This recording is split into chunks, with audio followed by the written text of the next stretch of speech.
This video is sponsored by the Design Mechanism, the makers of Mythras. Mythras is a registered trademark of the Design Mechanism Inc., used with permission. All rights reserved.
Heroes. Yeah. Hello, yes, we are live now, so just warn the players because I don't know what we're talking about, but Marky Mark, you're watching all the Mythras videos. Good, up to 2 years ago. Wow. Oh my lord, I am sorry.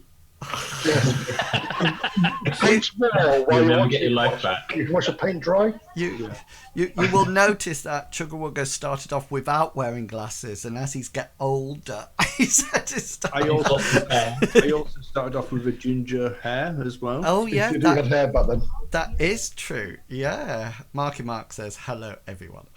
Hi, Marky Mark. Yeah, Hello, Marky Mark. Hi, Matt Wahlberg. Hello, everyone, and welcome to this week's episode of Mythras, a fantasy role-playing game that is based on the percentile dice, a D100, and it's a good system. I like it. Not a lot. Not a lot. You'll like it. Not a like it. What's that? He's dead now, isn't he? Paul Daniels, yes, he's. Paul Daniels, yeah. He didn't see that one coming. No. It's a fantasy role-playing game. So the players basically take on the role of various characters that are adventuring in a campaign setting that we create and narrate together. A bit of co-creation going on to sort of like make them into heroes. I'm trying my hardest. I really am to try to get them to that point. So before I tell you what has happened and where they actually are, Doesn't Longshanks do that? We'll do the normal bit when I'll allow the players to introduce who they are so I can actually get their levels right for the recording. So, as always, I'll pass over to the players. Hi guys, I'm Chuggerwugger. I am playing a character called Gulliver. He's the youngest member of this motley crew. He's not very strong. He's no good at taking hits. He can't even lift a sword with one hand. He has to use two, but he more than makes up for it in his spell casting prowess. He is one of the two magic users in the party. His specialized field is that of the sorcery magic, the most powerful field on Odys. He is a member of an order, the Order of the Kraken, which is one of four sorcery orders. No, five. 1, 2, 3, 4. His particular order specializes in spells involving around communication, teleportation, and transportation. He has the ability to shape his spells, which is unique to the sorcerer class. He can use points of shaping to change the range, the magnitude, i.e. the power, how many opponents the spell will affect, or he can even combine several of his spells into a single casting. He also has various lesser spells, which is based on the folk magic field of spell casting. He refers to them as his cantrips. and I shall pass on to whoever wants to go next. We're all asleep. Hello, I'm Medivac and I play Hazard Khan. He is a nomad. He has joined this group at Lindo where they were tracking down the seeds and trying to help Mr. Bartleby, who had one stuck to his arm and now apparently has, well, not apparently, he does have one stuck to his face. These items of power are slowly draining his life force away. Hazra is a nomad and he is perfectly at home in the wilderness and through the forests, and he loves tracking and surviving out there. He can find a rabbit, he can find many things out in the wilderness. He's not at home inside. He's not at home inside any buildings or dungeons. He feels a little bit claustrophobic, in a word, although he doesn't know what that word is, to be quite honest. He does feel the whole oppressing heaviness of things around him when he's inside anywhere. He's very adept with a short spear. He loves to throw it into combat to hinder any opponents while he then charges. Well, he pulls out his scimitar and then charges in to use that. He also is the group's little bit of a gatherer. He likes to go lay traps and gather food for the morning and for the rest of the day, which I think does help them with their spirits. He also is their best tracker who likes to show them where to go. He's never led them wrong yet. And with that, I shall pass on to Mr. Bartleby. I am Mr. Pickles, playing Bartleby, our team's coward. Well, he's a coward of a man, but he has been blessed with the powers of Amriel, the light moon goddess Amriel, to be able to work miracles such as bringing people back to life, except not really. He can heal serious wounds that would otherwise kill people, cure disease and poison, remove disease spirits, I believe. And he's more or less the backup crew. He can make their blades sharp with the power of his goddess. He can repair minor things, such as furniture in a brothel that we were at one point. He is on a quest that is draining his life, a quest that makes him the slowest to react generally. His quest is to get 3 parts of a trilogy of items, and when they adhere to somebody, they just never come off unless you chop off the limb or whatever they're connected to. Currently, he has a bracelet on his arm, he has a mask on his face, and there is a golden necklace, a torque, that's on the neck of a beautiful noblewoman whom Bartleby might be in love with. Other than that, Bartleby is the team's historian and monster enthusiast, and I'll pass it on to our wonderful knight. Yeah, which is you. Hi guys. I'm Longshanks EPG, and I play the character Hengist, as dubbed by Mr. Pickles, the knight, the lovely knight, or whatever, heroic knight. He is a noble warrior from a noble family across the land, across the sea, miles away from Odist. He's come over on various quests, and he's currently with this party trying to do a shortcut to the main quest, which is by saving Bartleby's life and gathering these 3 triads, this triad of items. We hopefully find this mysterious legendary dragon, which can lead us to the 4 seeds, which will hopefully stop the Chaos Mother turning the land into Armageddon through lots of horrible beasties. He is encased in full heavy plate armor, sword, shield, pretty much will carve his way through whatever comes in front of him unless they get a lucky shot on him, as happened a couple of weeks ago. Check that episode out, it was very scary. And we are currently in the Temple of the Chaos Mother, and things are not going to plan. And at that point, I'll pass over to our glorious GM. Okay, let me unpick things for you to allow you to see what's actually happening in the adventure. I will be as brief as I possibly can. So the party originally were out to gather powerful seeds that house terrific power, and they were being opposed by a necromancer and his minions. During part of this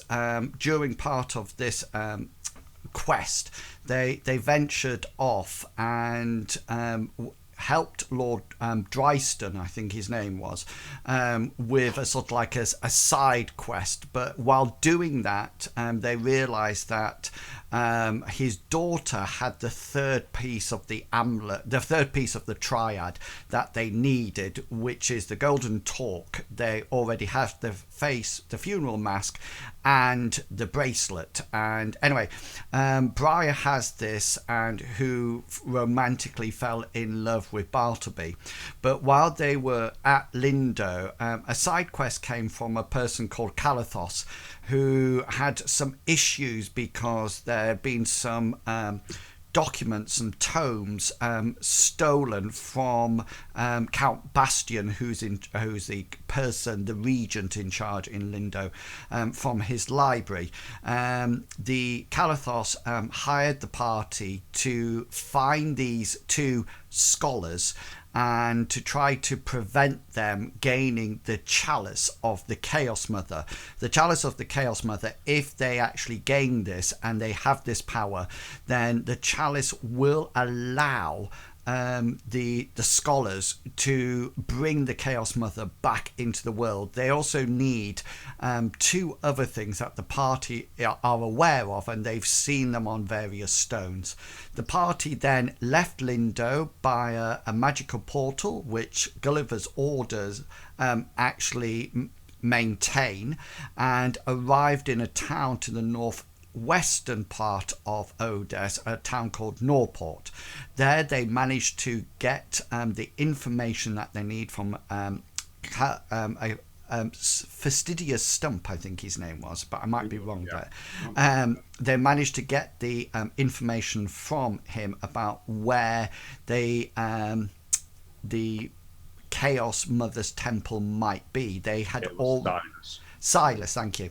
They had already gained some kind of information in the form of mosaic that Gulliver did a quick sketch of, so that allowed them to have a map. Anyway, they arrived at the temple after travelling across the plains and into the mountains, and found that the temple had been covered by some kind of volcanic eruption. The only bit that was still visible was the bell tower. They then lowered themselves down and found that there was 2 floors within the temple. They went around the top floor first, and then last week they found a spiral staircase going down to the ground floor.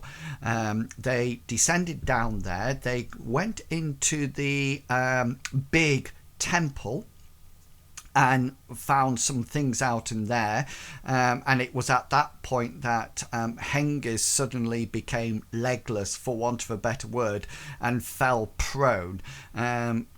Bartleby sort of like looked at it, which is magical sight, and realised that it was not holy magic, but something more attuned to Gulliver's sorcery that had caused the Hengist to collapse.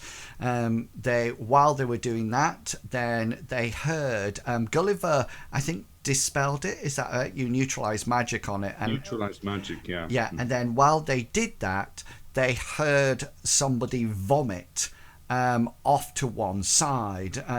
The two were was definitely connected, since they happened at almost the same time. The party then went out there and found a pool of what appeared to be green vomit on the floor. They then carried on and continued to explore the temple, and I think this is where we left it. Hengist had been blessed by the power of Amriel and had pulled a statue away from a doorway where it had been wedged in.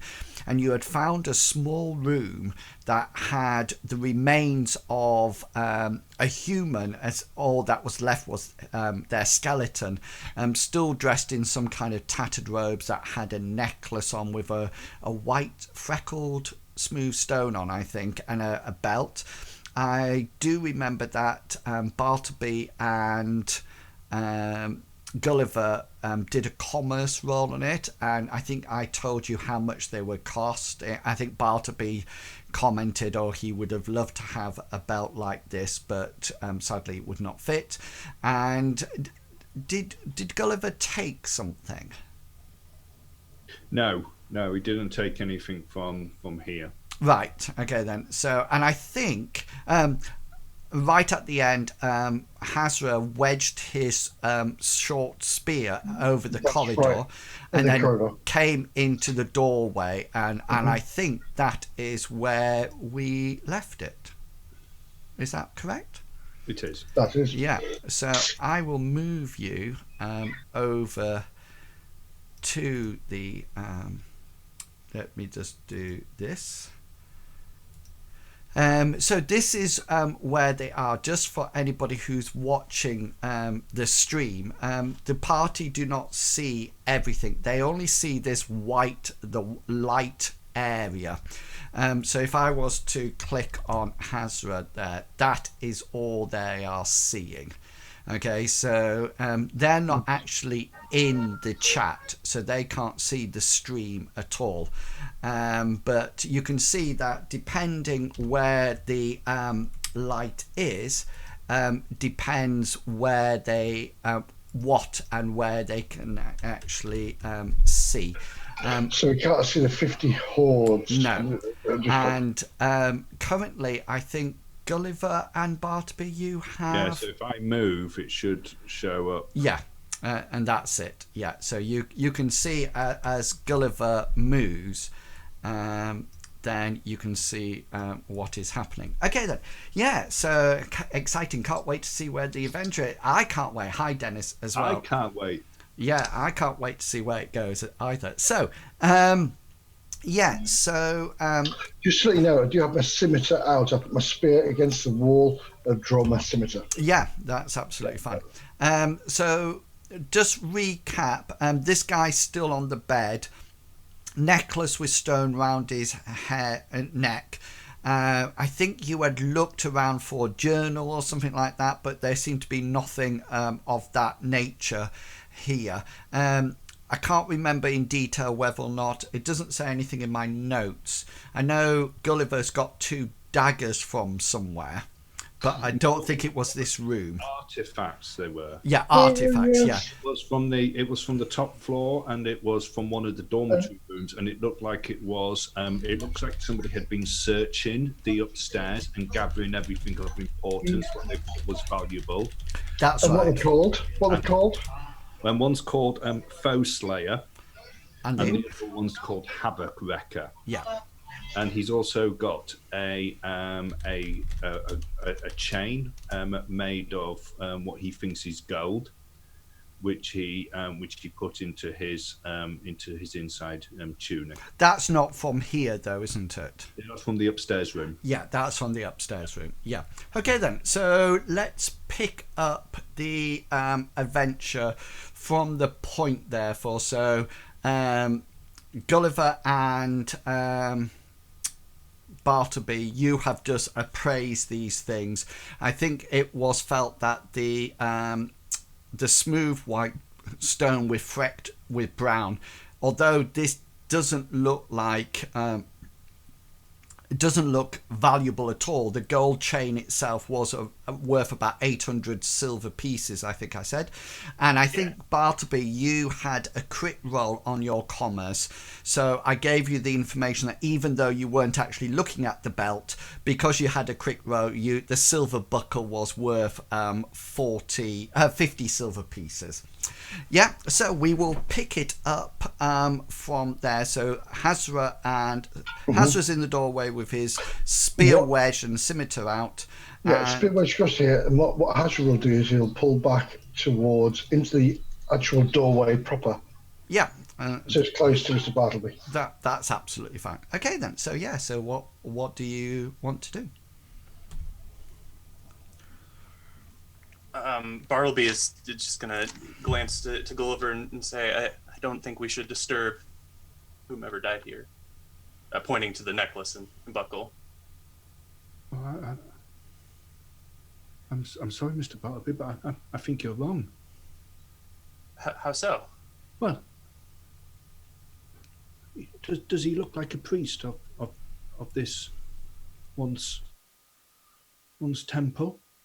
I was under that impression, or at least initiate. And pointing at the necklace, if that were to be a holy symbol of great grannies, the Earth God, I don't want to make another god mad by disturbing a resting follower. But we know that this temple was once a temple of the was it nature or agriculture? Did you say?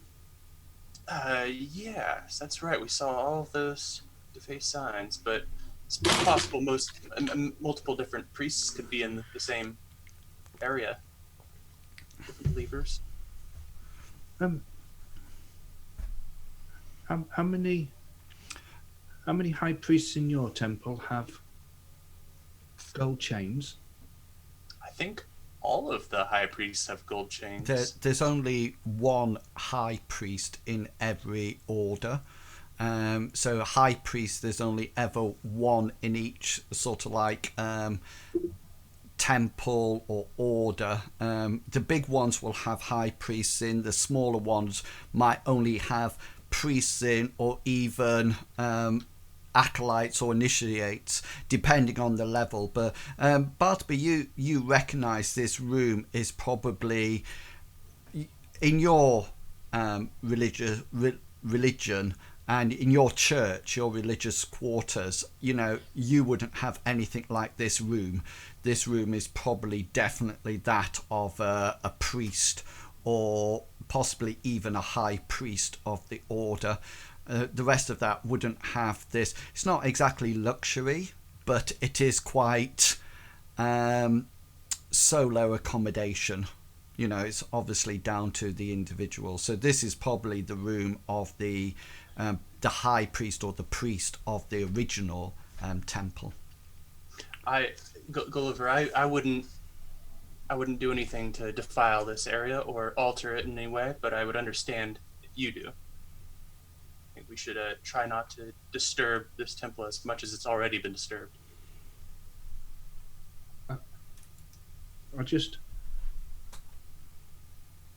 I think it might be a key. A key? Yeah, for a door.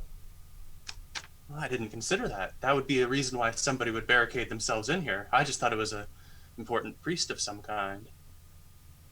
Well, but wouldn't the most important priest have the key? I could certainly see that. That would be a very reasonable. But have you seen any place where we could stick a rock key? Well, just because I haven't seen it, Bartleby, doesn't mean that it doesn't exist.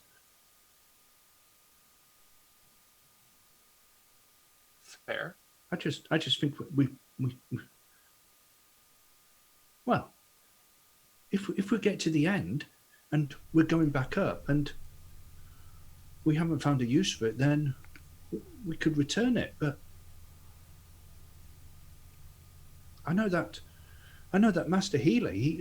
His study. He always used to have the key on a chain round his neck. It wasn't a gold chain because, well, I don't think we ever saw gold until we came here. That is true. Yeah, gold is extremely. It was like valuable. It was like a bit of deer hide, I think, that he used to occasionally chew the end on. But not the key, but the thing that was round his neck on it. Well, we all get a hankering for deer hide sometimes. It's probably best if you take it off. You being a priest and all. Can I just remind you that your luck points will have refreshed, but there's been no break in. Unless you wish to rest in here now, there's been no magic points replenishment. I'm not sure. Oh, sorry, Bart. I wasn't trying to be nasty. You hold the torch. I'll do it.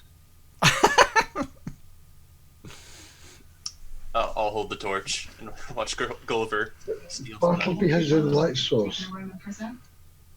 I'll when he's holding it, I'll do it as gently as possible, but I'll try to sort of like maybe move the chain round so that if a clasp appears, and then if I can, once the clasp appears, I'll unfasten it. Okay, just make for me, please, a perception roll. I just want to see whether or not you notice something as you're taking it off. Oh, yes, we start off. I always start off with a good yes, roll. you do, and then it goes downhill. Get them out the way. Yeah. Can we have combat first thing? Well, maybe. So, two things, Gulliver, that actually you notice and you see. You sort of like pull the chain a little bit, and you notice that there is a clasp at the back that you can undo, and then sort of like pull the chain out from around the spine of the skeleton, and then sort of like lift it up. And two things that you notice as you do it, because of your it's only an easy roll to see this, but you critted it, so I'm going to give you two pieces of information. The first thing that you notice is that on the chain itself, almost like inside the links, you can see that there's various engravings. It's a real fine work that's going into it, and you actually remember the symbols. They're sort of like runes on it, and each link has the same rune right the way around it, and it's the rune that you've seen before that was to do with fertility. And the triangle in the triangle. Yeah, and so you see this on every single chain link. It's very well crafted into there. You know, it's not rushed. It hasn't been defiled at all. The second thing that you notice, which is quite unusual, as you sort of like lift it up, imagine that the stone. It's not one of these. I'm just telling you what it feels like. Imagine that the stone was like a magnet attached to another magnet. And as you sort of like take the chain off, there's that slight pull of attraction. To him? Yes. On it. And it's not sort of like that. You're not sort of like tugging like it and anything. It's just that as you lift it off, as it peels off him, it's almost like you feel that there's almost some kind of, a bit like a magnetic force that is sort of like attracted to him in some way. It's not, you don't need to yank it or do a brawn roll, but it's just something that you feel very, very softly as you sort of like, so you're sort of like looking at the links of the chains, and then you sort of like pick it up, and it almost like peels off him. Does that make sense? Like it was stuck to his flesh at one point. Yeah, but yeah, I mean, you sort of like, once you've got it up, that you think it was more that it was because it's on the outside of the robe, so it wouldn't be on his flesh, but almost that it was attached to him. Almost like a small child that will leave its mother, you know, and that's it. And you just notice it, and you just feel it as you pick it up, and then quickly look at the links. And how each one of the links is done? Yeah, they're quite big links, but you know, as you sort of like turn it, it's a bit like the Lord of the Rings when it's in the fire. They don't glow, but the light catches it, and you notice that each one's been engraved with this fertility rune. Okay, from now on, when we're moving about, when we go into a new room or a new area, Gulliver wants to be scanning the place to see whether or not he can see any more of this particular room. Yeah, that's fine. how are you feeling, Bartleby? Do you have enough of your goddess's favour to maybe call upon the sight again? I thought you were going to ask that I check to see that Amriel and all of the other gods are still on our side here. But yes, I could call upon Amriel for the eyes of faith.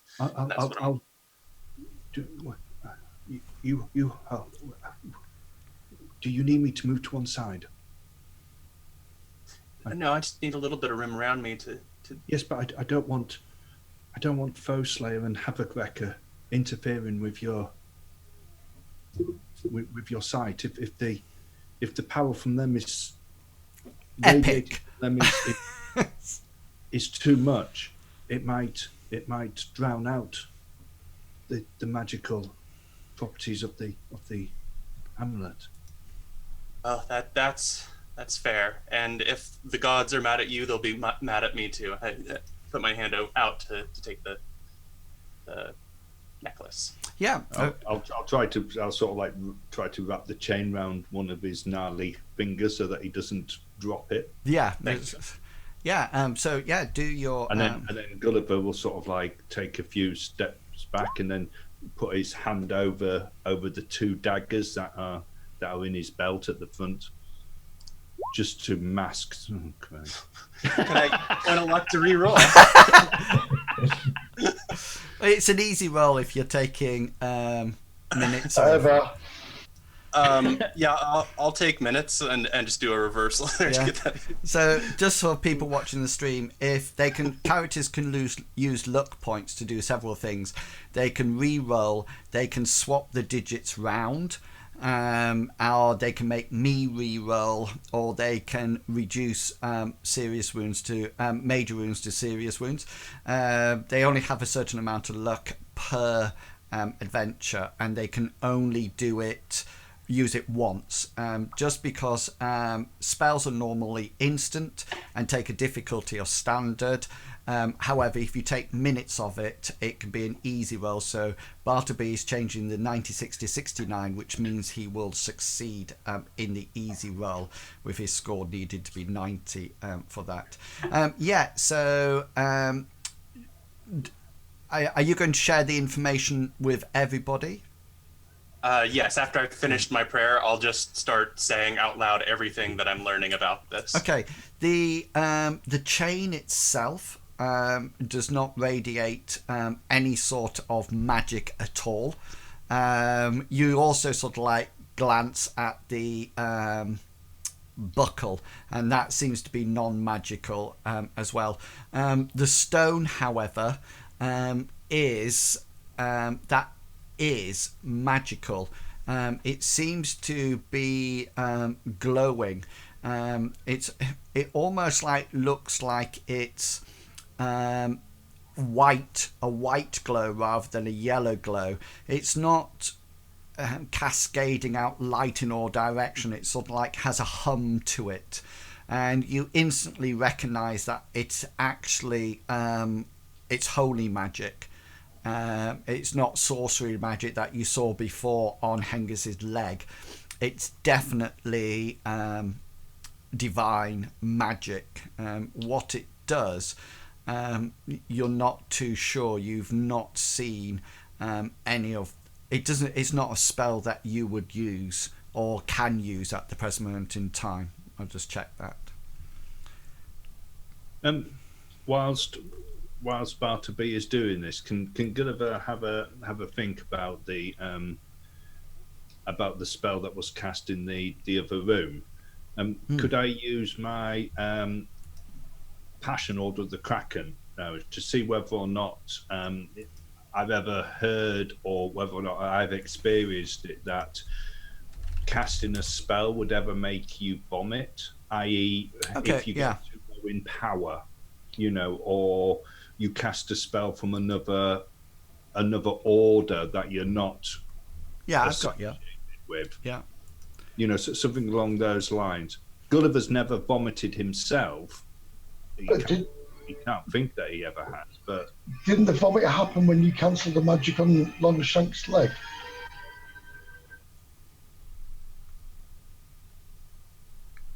So it's like almost like that makes sense. They'll just roll Order of the Kraken, yeah? Yeah. Oh, pulls another one out of the bag. Oh my god, you're still going to die in combat. Because I got no magic points left. You've actually, and you're quite, you know this because it's a crit roll, so there's no doubt about this.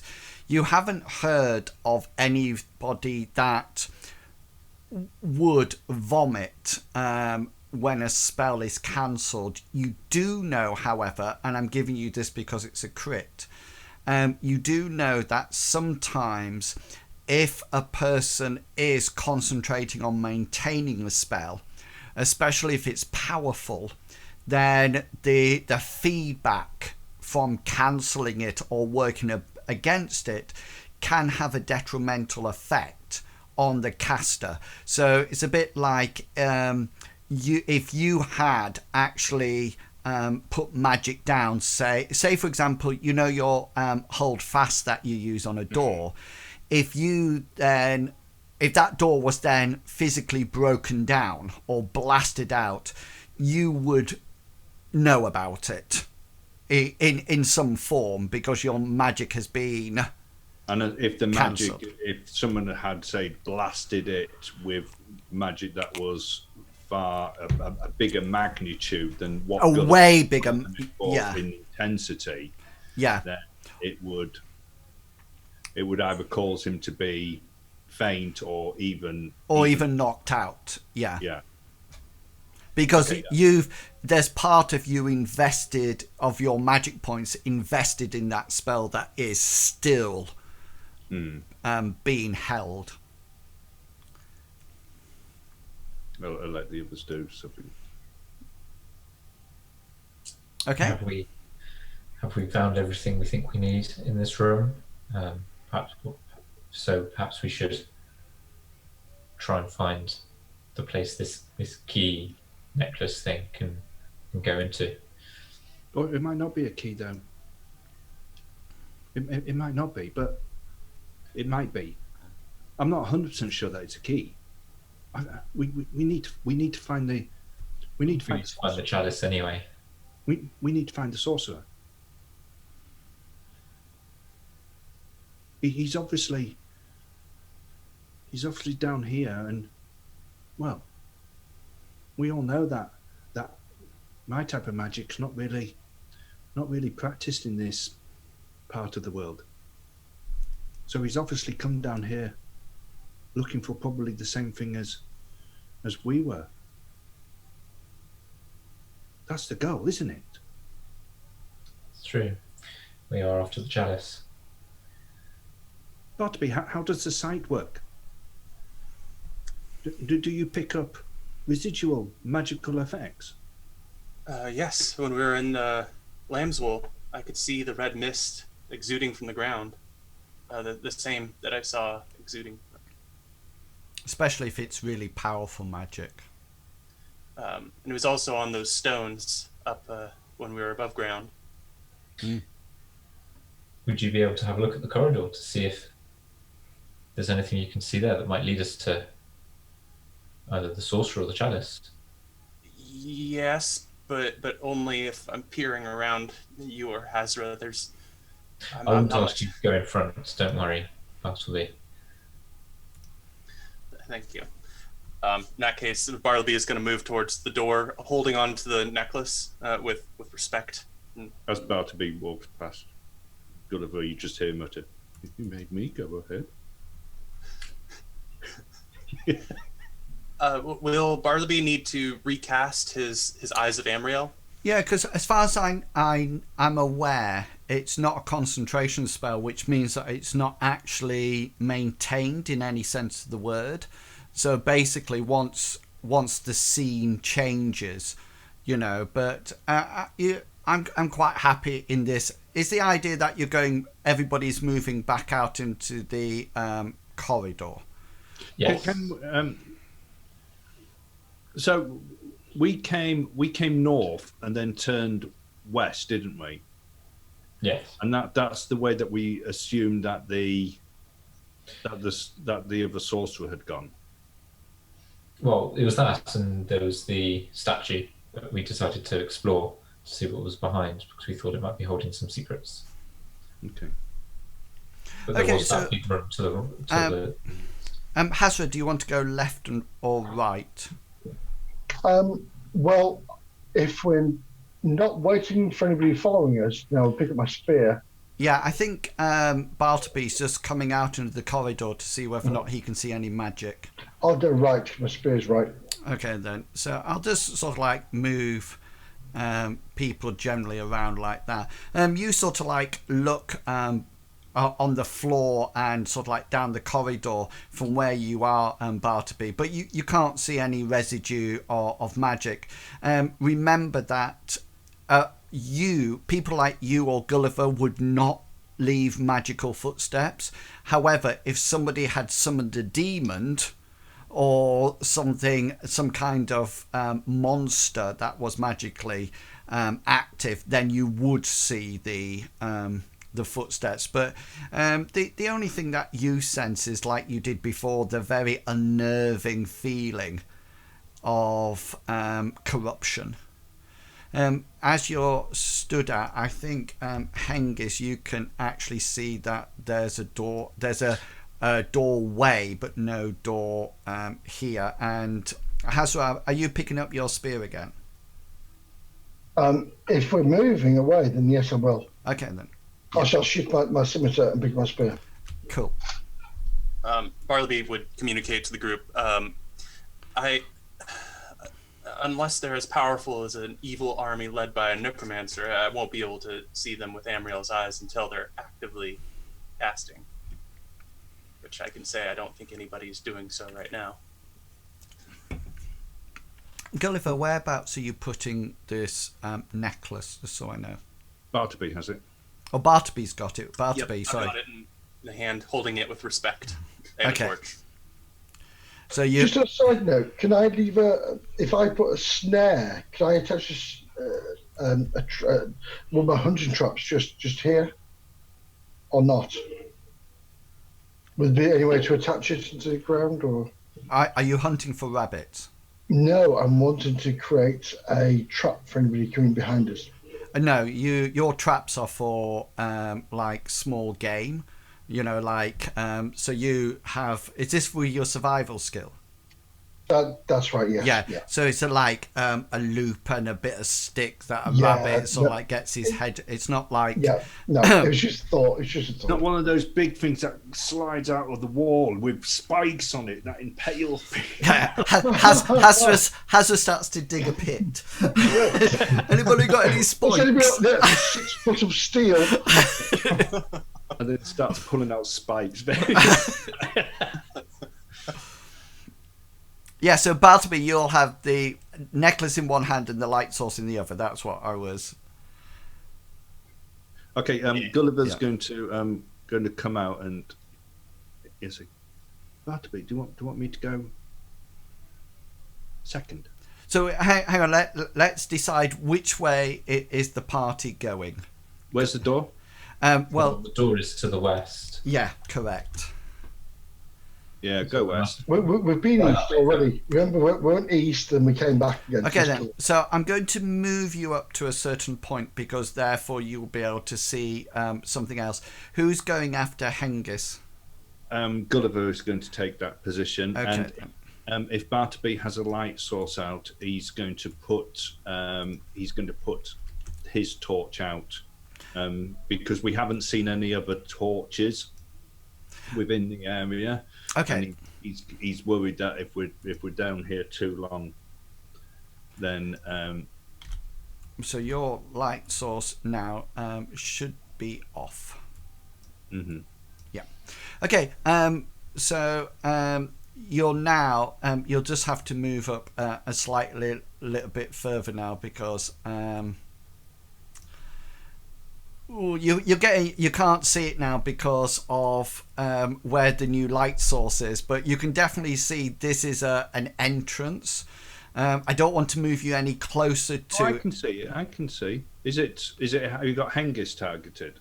No, I'm not talking about that and that one. But what I don't want to do, there's something else that would become visible that was visible beforehand, but now I've changed the light source. Because the center now is Bartleby, but I don't want to move Hengist any further. It's a dragon. Yeah, I don't want to move Hengist any closer to that doorway, without Hengist saying, "I want to move up." If that makes sense. That'll never happen. Right. That'll never happen. Yeah.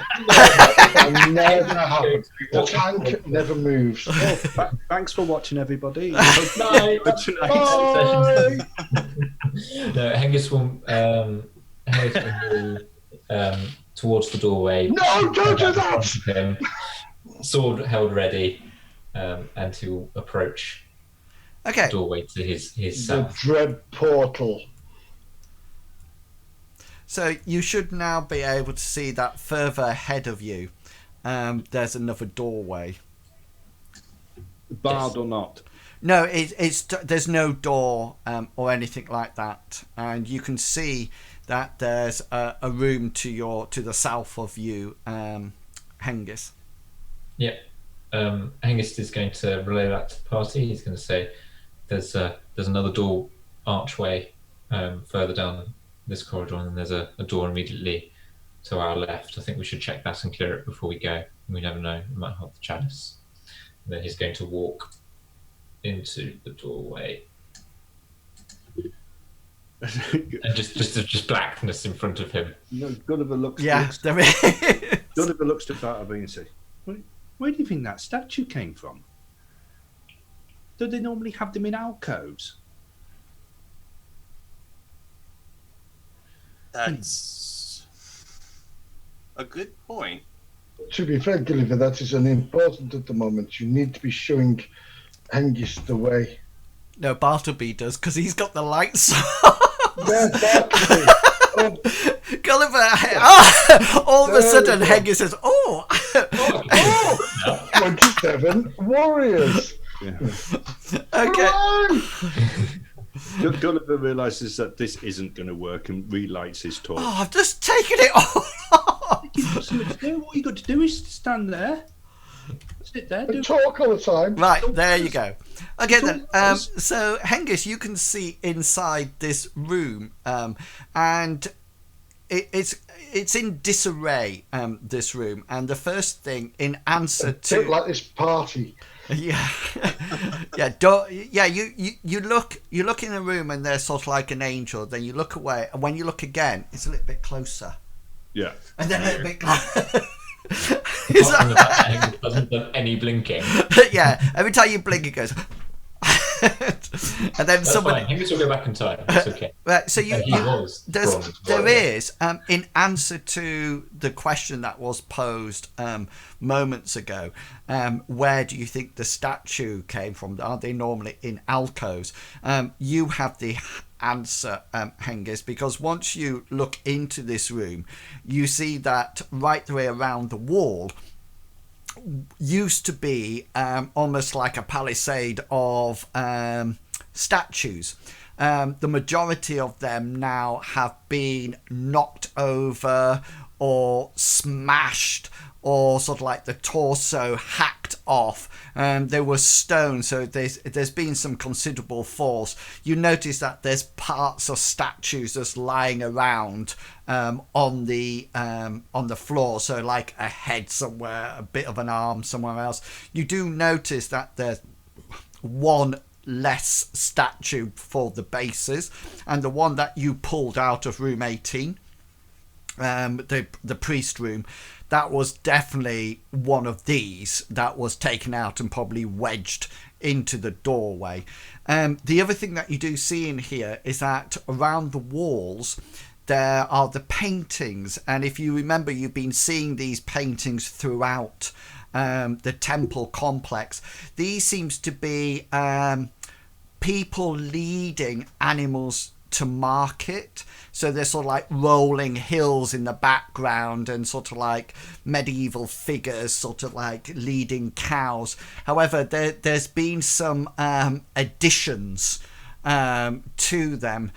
So you can see, and I'm not going to go through every single mural and tell you what it is, but for example, if there's a cow, you notice that something's been painted on it. It's now got really huge udders that are sort of like trailing along the ground, and pigs have humps on their backs, and chickens have their heads sort of like scribbled out, and horses seem to have human arms sort of like jutting out from their flanks and things like that. So it looks like somebody spent not a huge amount of effort, but definitely an amount of time going around changing all these animals. The only animals that you can see that haven't been changed is, say,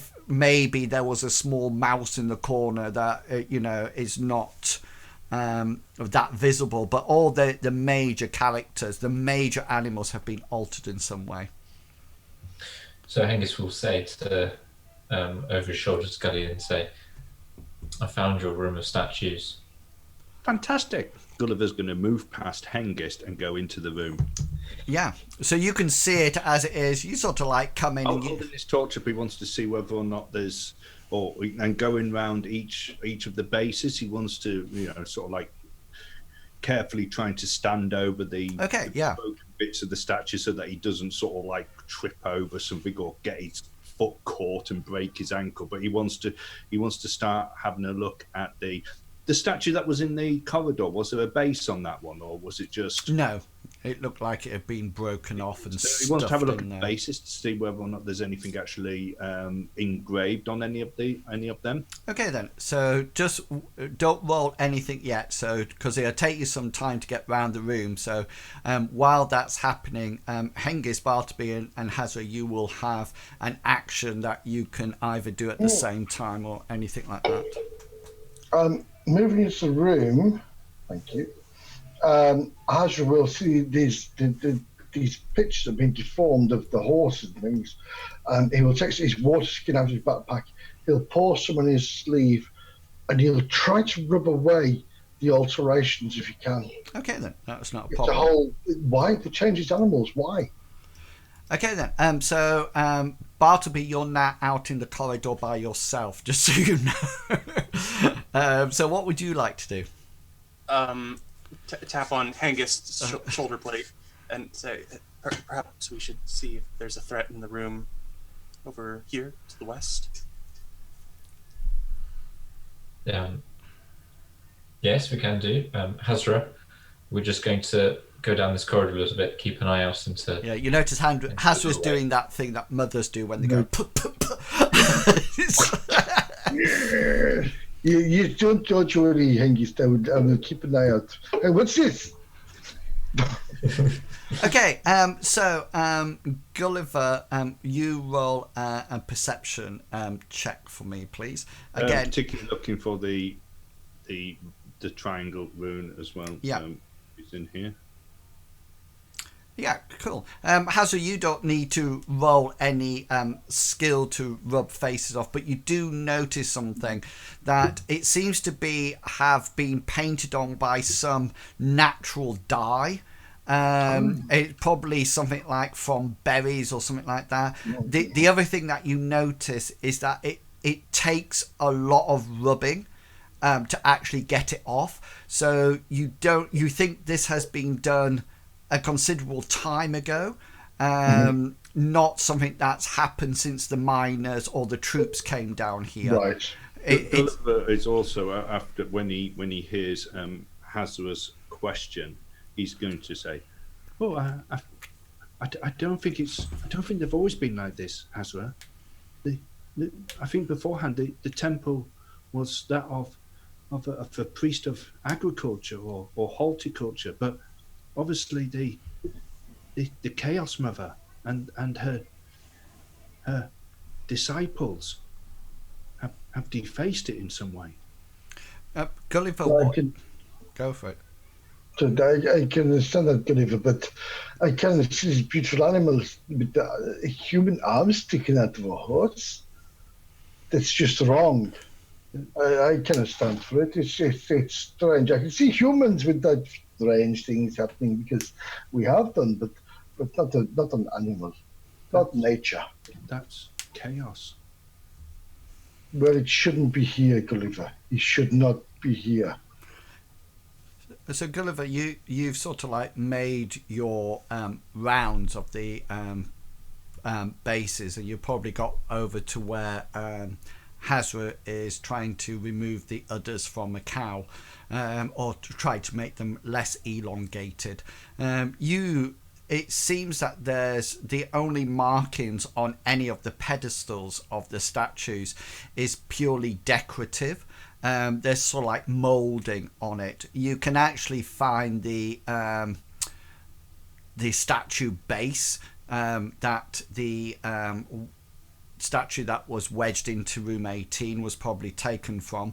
Apart from that, there's no signs of the runes that you've been looking for Is it at one all. of the ones closest to the door? Yes, it's literally just in between, straight in front of you now, and sort of like next to Hazra. Hazra, this is dried on over years, so I mean you're still making headway with an udder as sort of like Gulliver comes round to you. Just to Gulliver point to a different painting with a cow on, and he'll say, "Try the other one."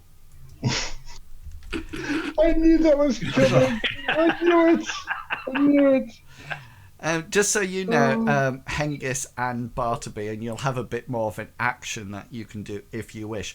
This goes into a corridor.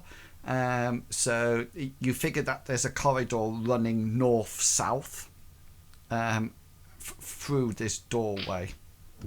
So this wall here is definitely the western wall of the corridor going north-south. Okay. Hengist will say to Bartleby, there seems to be a corridor here. Shall we have a quick peek around to see if there's any other doors, any other doorways that we might want to explore? Indeed, and if there's any threats, such as the sorcerer running down the hall, as they do. So as you step out into the corridor and the light sort of like follows you, you can see straight away that to the south, the corridor ends in a dead end. There's no rubble there. It's actually a structure, it's constructed like that. So the majority of the corridor runs north. You can see two more doorways, I think, in your line of sight. There's one here, and there's one up just in the pale light up at the top there. I think you can just see that one. Yeah. Apart from that, you assume that the corridor carries on. I presume then what you would do is come back to the party, or is there something else that you would like to do? No, we would head back to the party to let them know that we found another corridor and more rooms. Yeah. Okay. So you probably get back just as Hazra, you're finishing off. Although you're quite passionate about not leaving these animals here, you do quickly understand that this is It's more to. I've got time to clean walls. I need to be moving forward. Yeah, probably more in the sense that it's probably. We'll come back and do this. Yeah, or maybe it's better to eliminate the cause of it rather than the symptoms that you can see here. Yeah. And then the Hengist and Bartleby tell you about the corridor that moves off. I think we should then travel forth. If there's somebody around here doing sorcerous ways, we should find them as soon as we can. I agree, Bartleby. I think that Hengist, the mighty brave warrior that he is, should lead the way. And again, let us push forward. We need to be quick because I don't like it down here. The ceilings are too low. There are no skies, there are no moons or suns. We need to move forward now. Agreed. 100% agreed.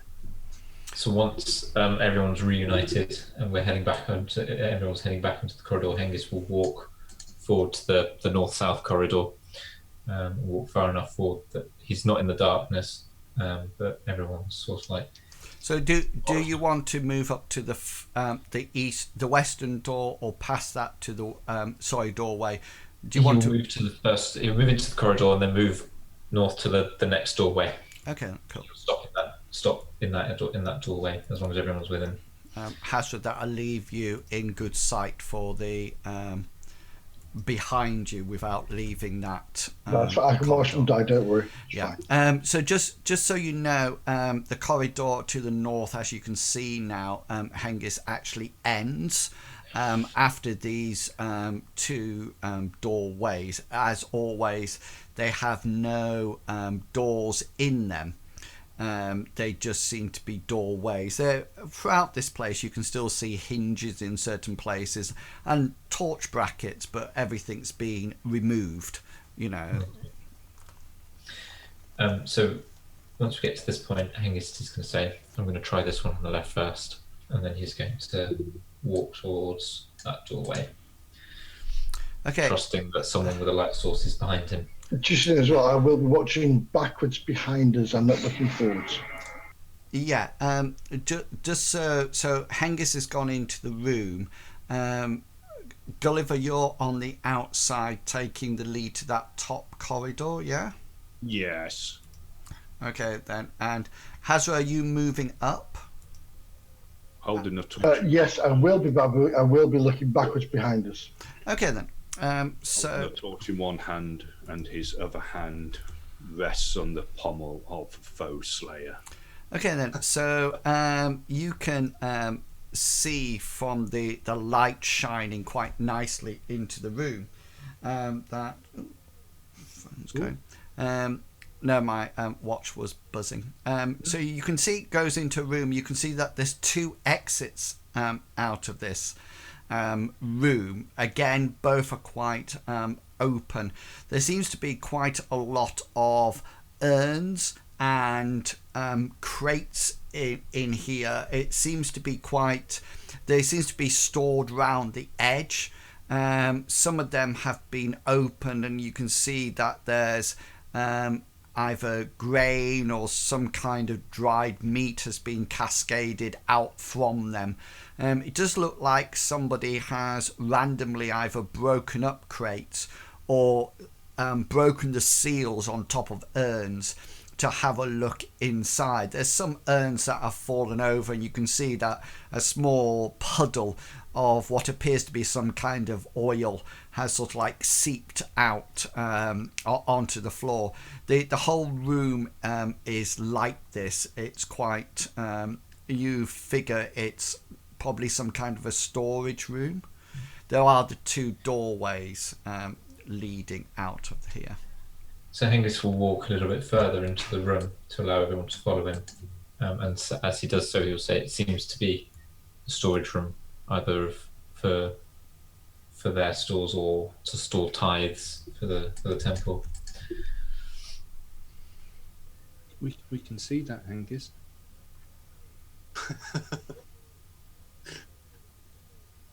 Got me. But are you staying where you are, Bartleby, or going in and then Hazra, you can move where you want to be? Hasra will move to the door. If Bartleby goes into the room, he will go into the door jamb. Yeah, got and you. Look left or right, wherever light pervades. Barley is going to try and be brave and keep an eye on the hallway to the north, so we can alarm the people who can actually fight if something lunges. Okay then, cool. Yeah, in which case, I'll be looking south. Yeah. Okay. Hengist is going to say to Gully, let's try this door to the left again, see if there's anything in there. And he's going to move up to that one, ready for anything to spring out on him. Yeah, this room is 22 is very similar to 21. It still has a whole load of crates and urns. If anything, the only difference between these two rooms is that this one doesn't look as if it's been altered or interacted with. The majority of things in here are still sealed. Gulliver, you can see into that other room now. And you can see that there seems to be a whole load of rubble. That grey bit is like rubble. It looks like it's some kind of Gulliver's going to head over. Cave in. Yeah, you get there and you sort of like, oh, I just moved my map too fast. So once you get there and you sort of like look in and have a look up, this is the lower floor. This is where the bell tower comes down to. So if you remember when Hengist first went round, he went right the way down to the bottom and then came up. And this is Gulliver. You notice the bottom. Can you roll a perception check for me, please? Oh, now I fail. I'm going to use a point of luck to reroll. You can take minutes on it if you wish. I'm going to use a point of luck to reroll. Okay then. So you sort and of. I'll take minutes as well. No, 26 I do.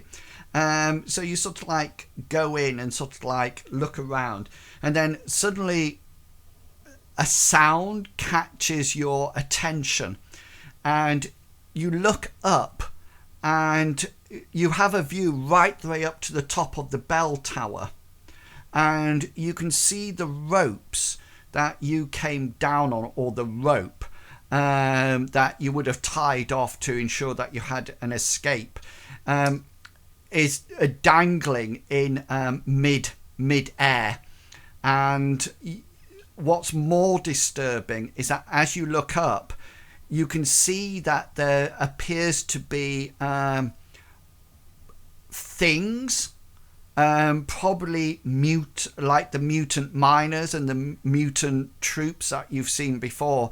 You can see 2 or 3 of them sort of like clambering up the side of the bell tower, and you can also see high above what appears to be looking over and looking down, somebody in dark red robes, looking down, almost like seeing the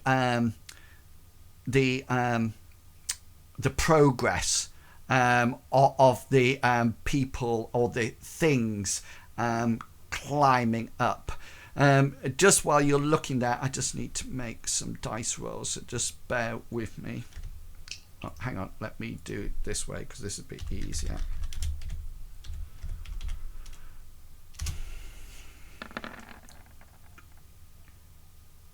$317. No, Best.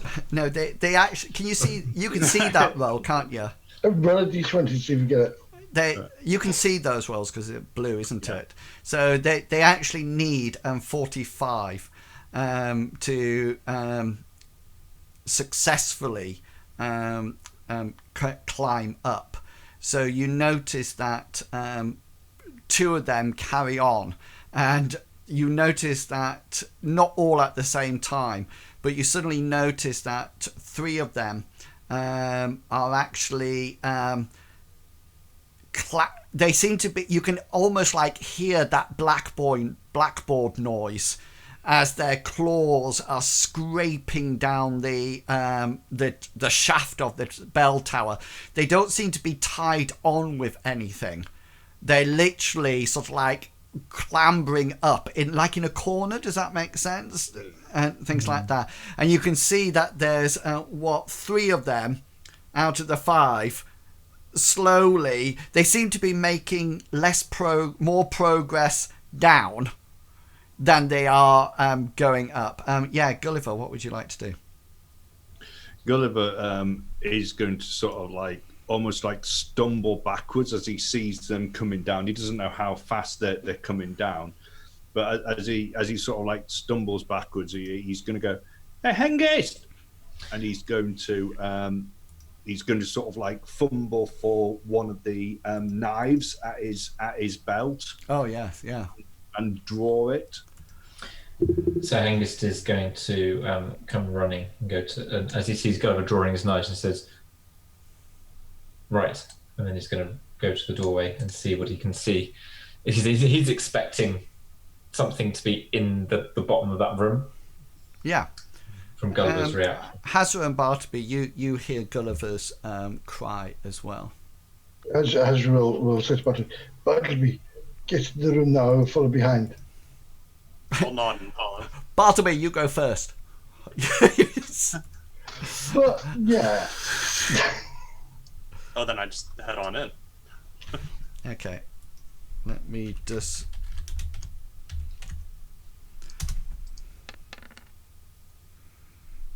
19 points. Let me just check this. Yeah. Okay then.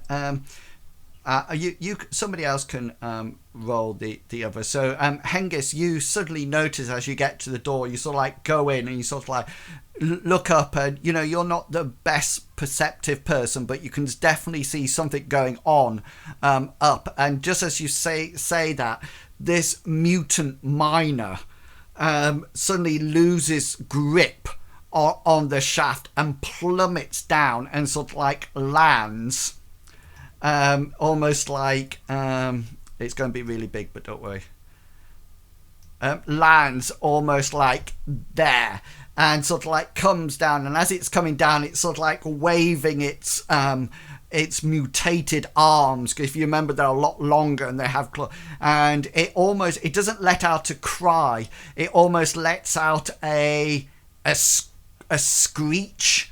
As it comes down, and it sort of like falls down and just flops onto its back as it lands on the floor. And you notice that there was a bit of wood sticking out, and he just sort of like, with 19 points of damage that it takes, it literally impales itself on the spike, and the piece of wood sort of like juts out from it, and you hear it sort of like that, and you notice that it twitches slightly. Can somebody else roll 4d6s, please?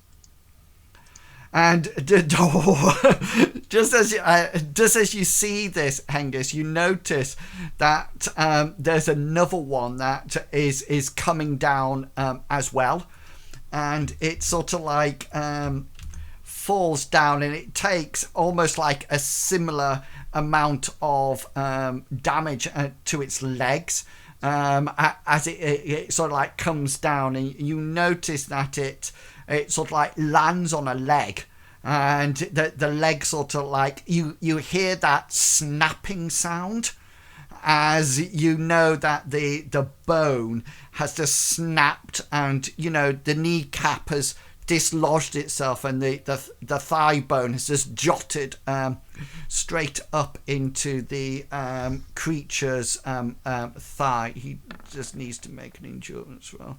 Oh, he gets 100, which is a fail.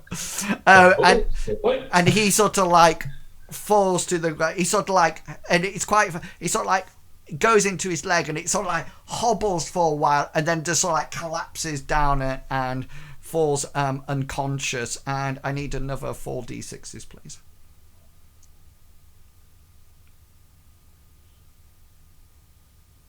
13. Yeah, no, sorry, it was just taking a bit of time coming onto mine. That was all. Take mine. And yeah, and the other one, another one sort of like comes rolling down. Let me just roll. Where's my D100? I think this one comes out in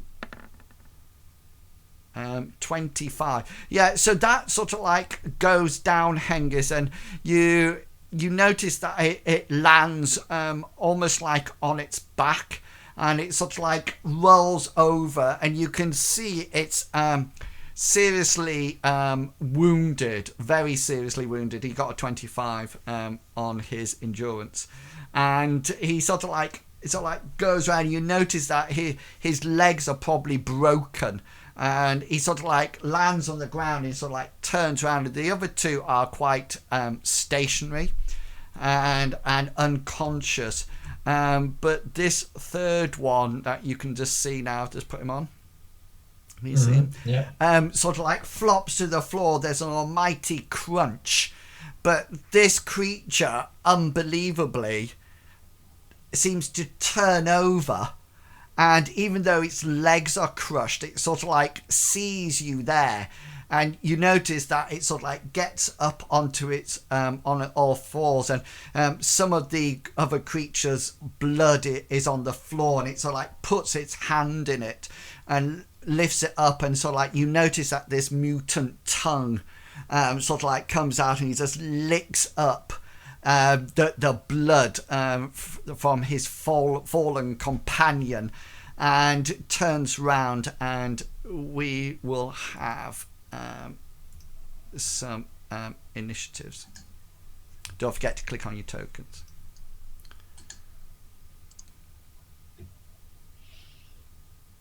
Ba, ba, ba.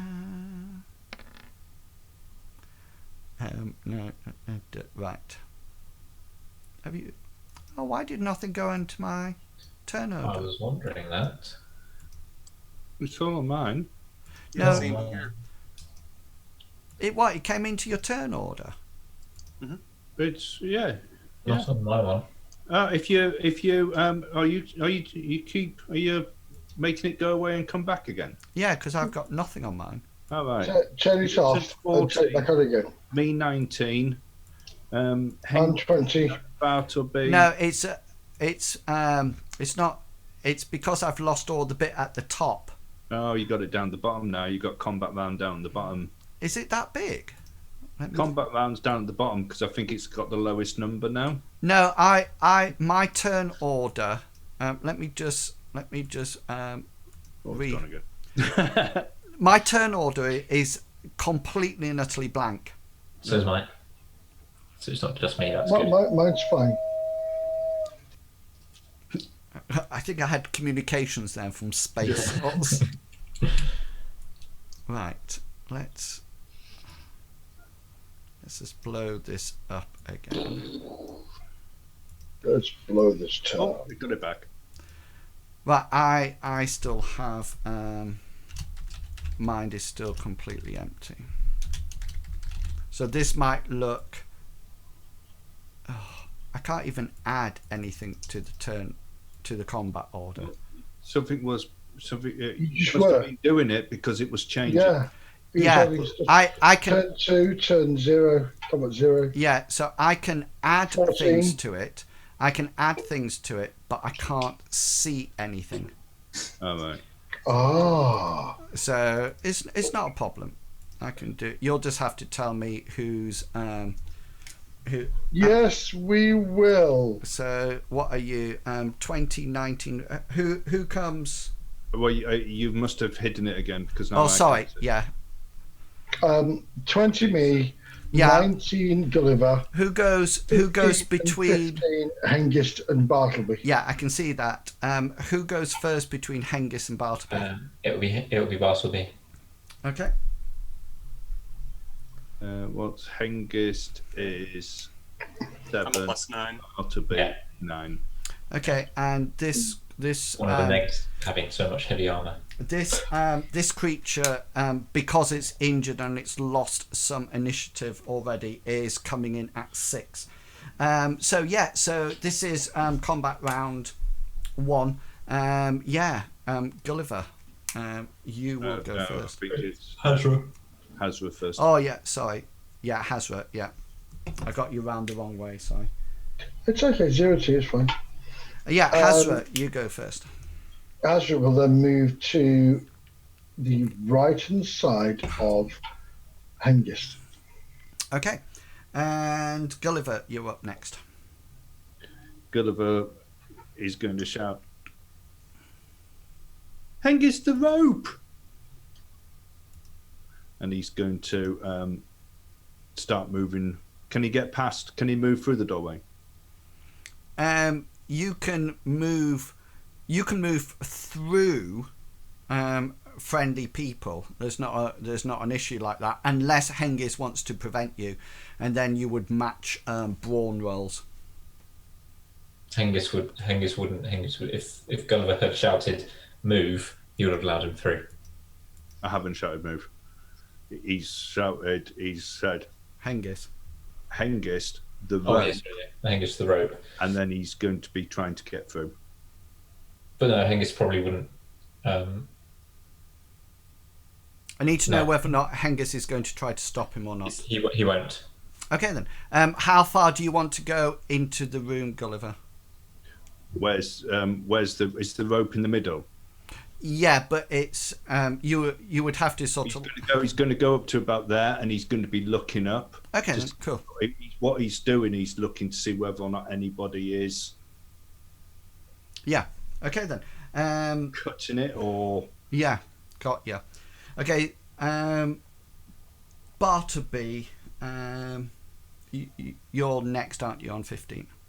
Yes, and Bartleby is going to make his way up to Hazra, touching distance of Hazra, but not touching distance of Hengist, because Hengist can swing pretty hard. Okay then, and then Hengist, you're up.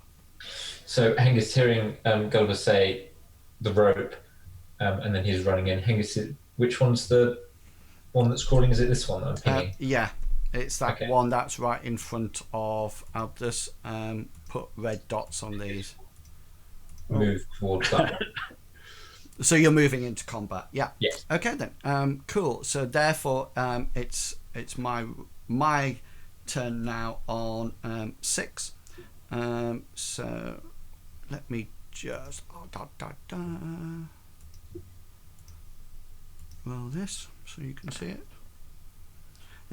57. So it's because I've logged in and out. 57. He's now at formidable.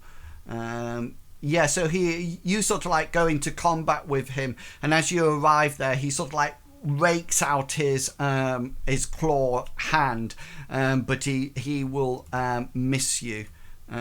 You can attempt to defend if you wish, but it will cost you an action. Yeah. Yeah, Hengist will try and parry us anyway. Ooh. Hang on, let me just do something because I don't have that high skill.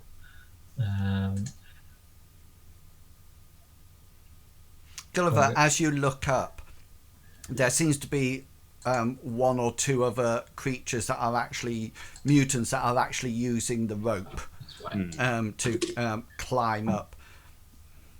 And in a second, you will see something else. Yeah, so you managed to parry his blow, so you got a critical. So you'll have 2 specials, won't you? Yeah, you'll need 2 specials, and they can be criticals if you wish. So special, hit location, and damage, please. Yeah. So special will be choose location, head. Critical will be max damage. Okay. Because it's a parry. Yes. Is that right? Is max damage a? Yeah. Well, max damage is a. It's an offensive action. Yes. So it's choose locations and offensive as well, isn't it? Yeah. Okay, so I can't. They're defensive ones that you need. Yeah. Oh, beg your pardon. Because it's a parry. Beg your pardon. In that case, where's my? He will do press advantage and blind opponent. In that case. Nice. Okay. Yeah. So So as he runs forward to get in the way, he will parry the blow, kick some dust and bits of rubble into the creature's eyes. Nice. Stick your shield. So tell me, what do I need to? I just need to know what I need to roll. Oh yeah, bear with me. I've got to find my location on my manual now.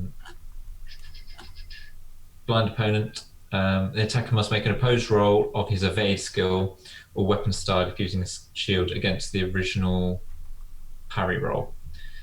If the attacker fails, he suffers the blindness of a situational modifier for the next 1d3 turns. Okay, so I just Says need. my shield, use that, if not, evade. Yeah. So it's your evade skill, and you've got to Yeah, equal cool. or better me. Okay. Well, he needs a crit, doesn't he? Yeah, basically. Yeah, so he's now blinded. Just roll 1d3.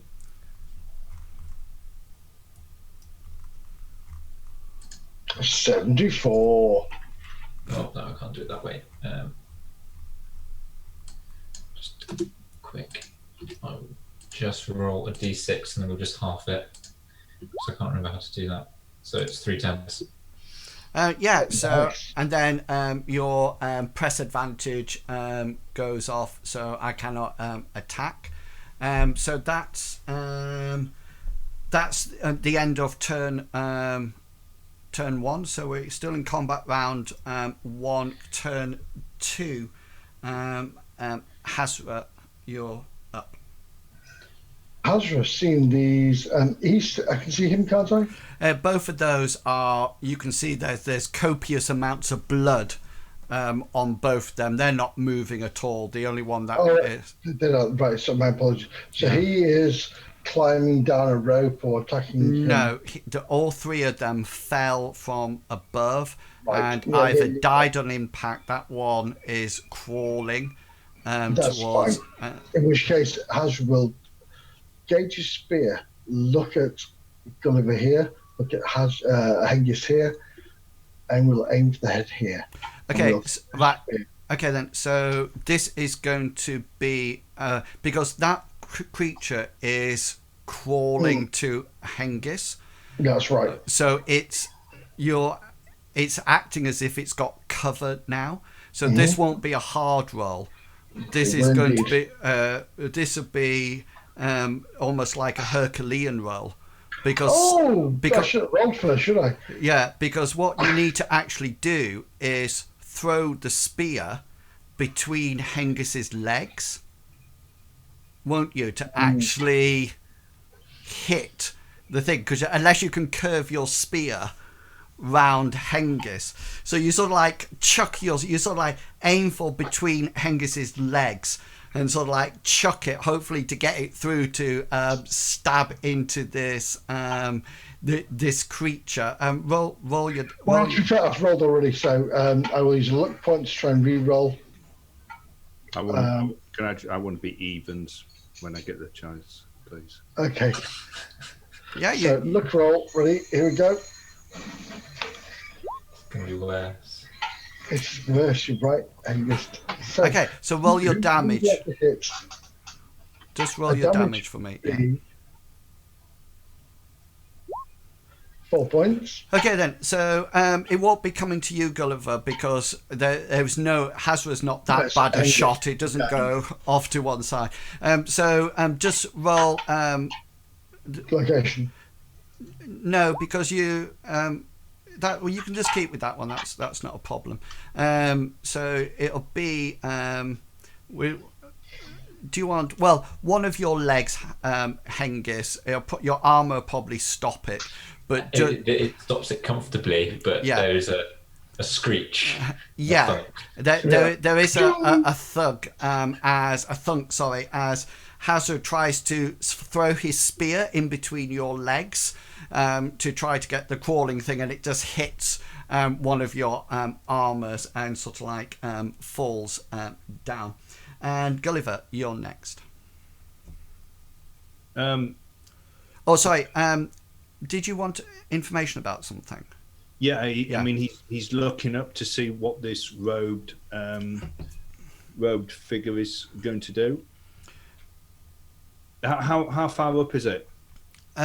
It's a huge amount. I've got the actual figure from the bell tower. Hang on.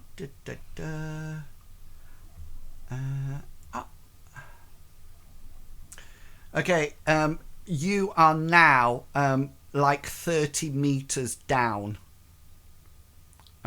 22 meters is when the second floor comes in that you were up.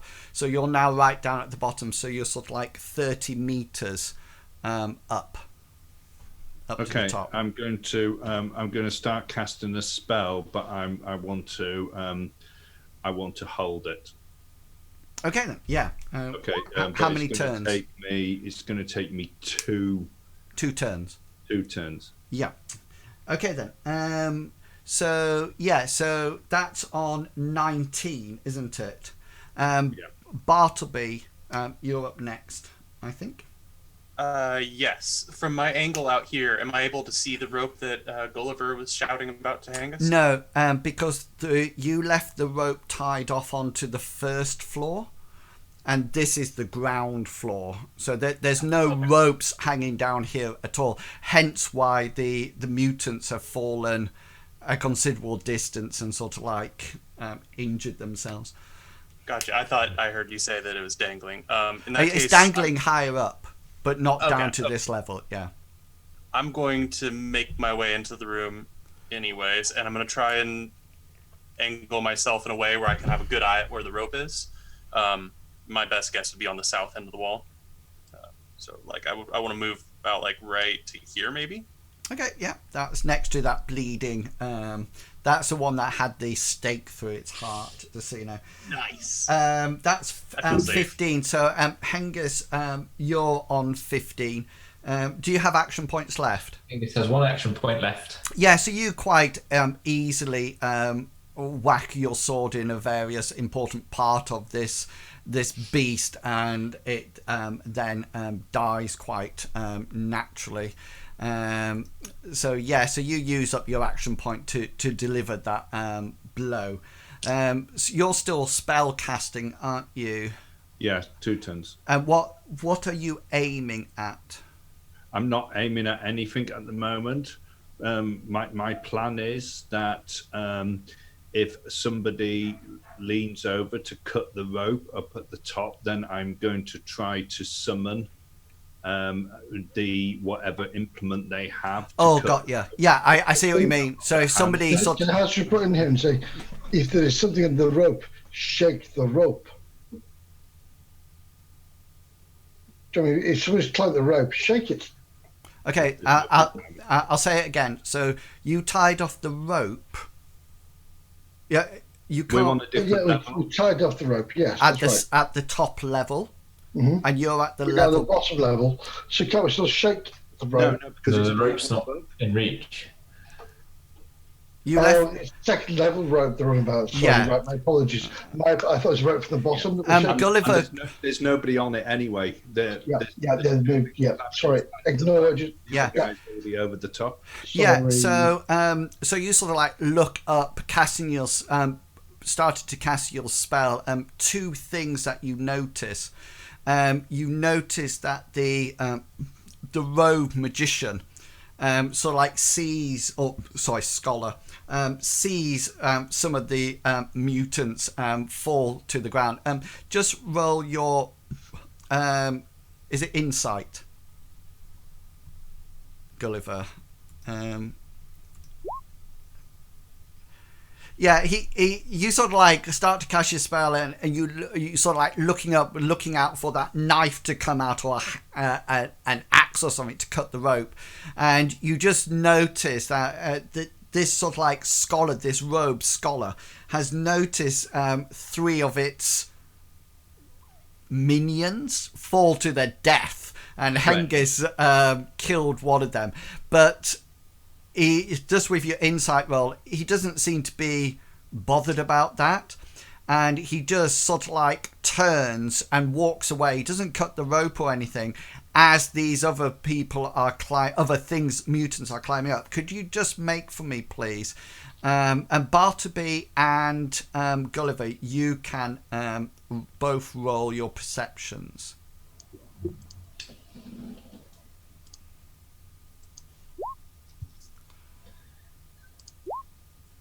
Okay then, and both of you see this.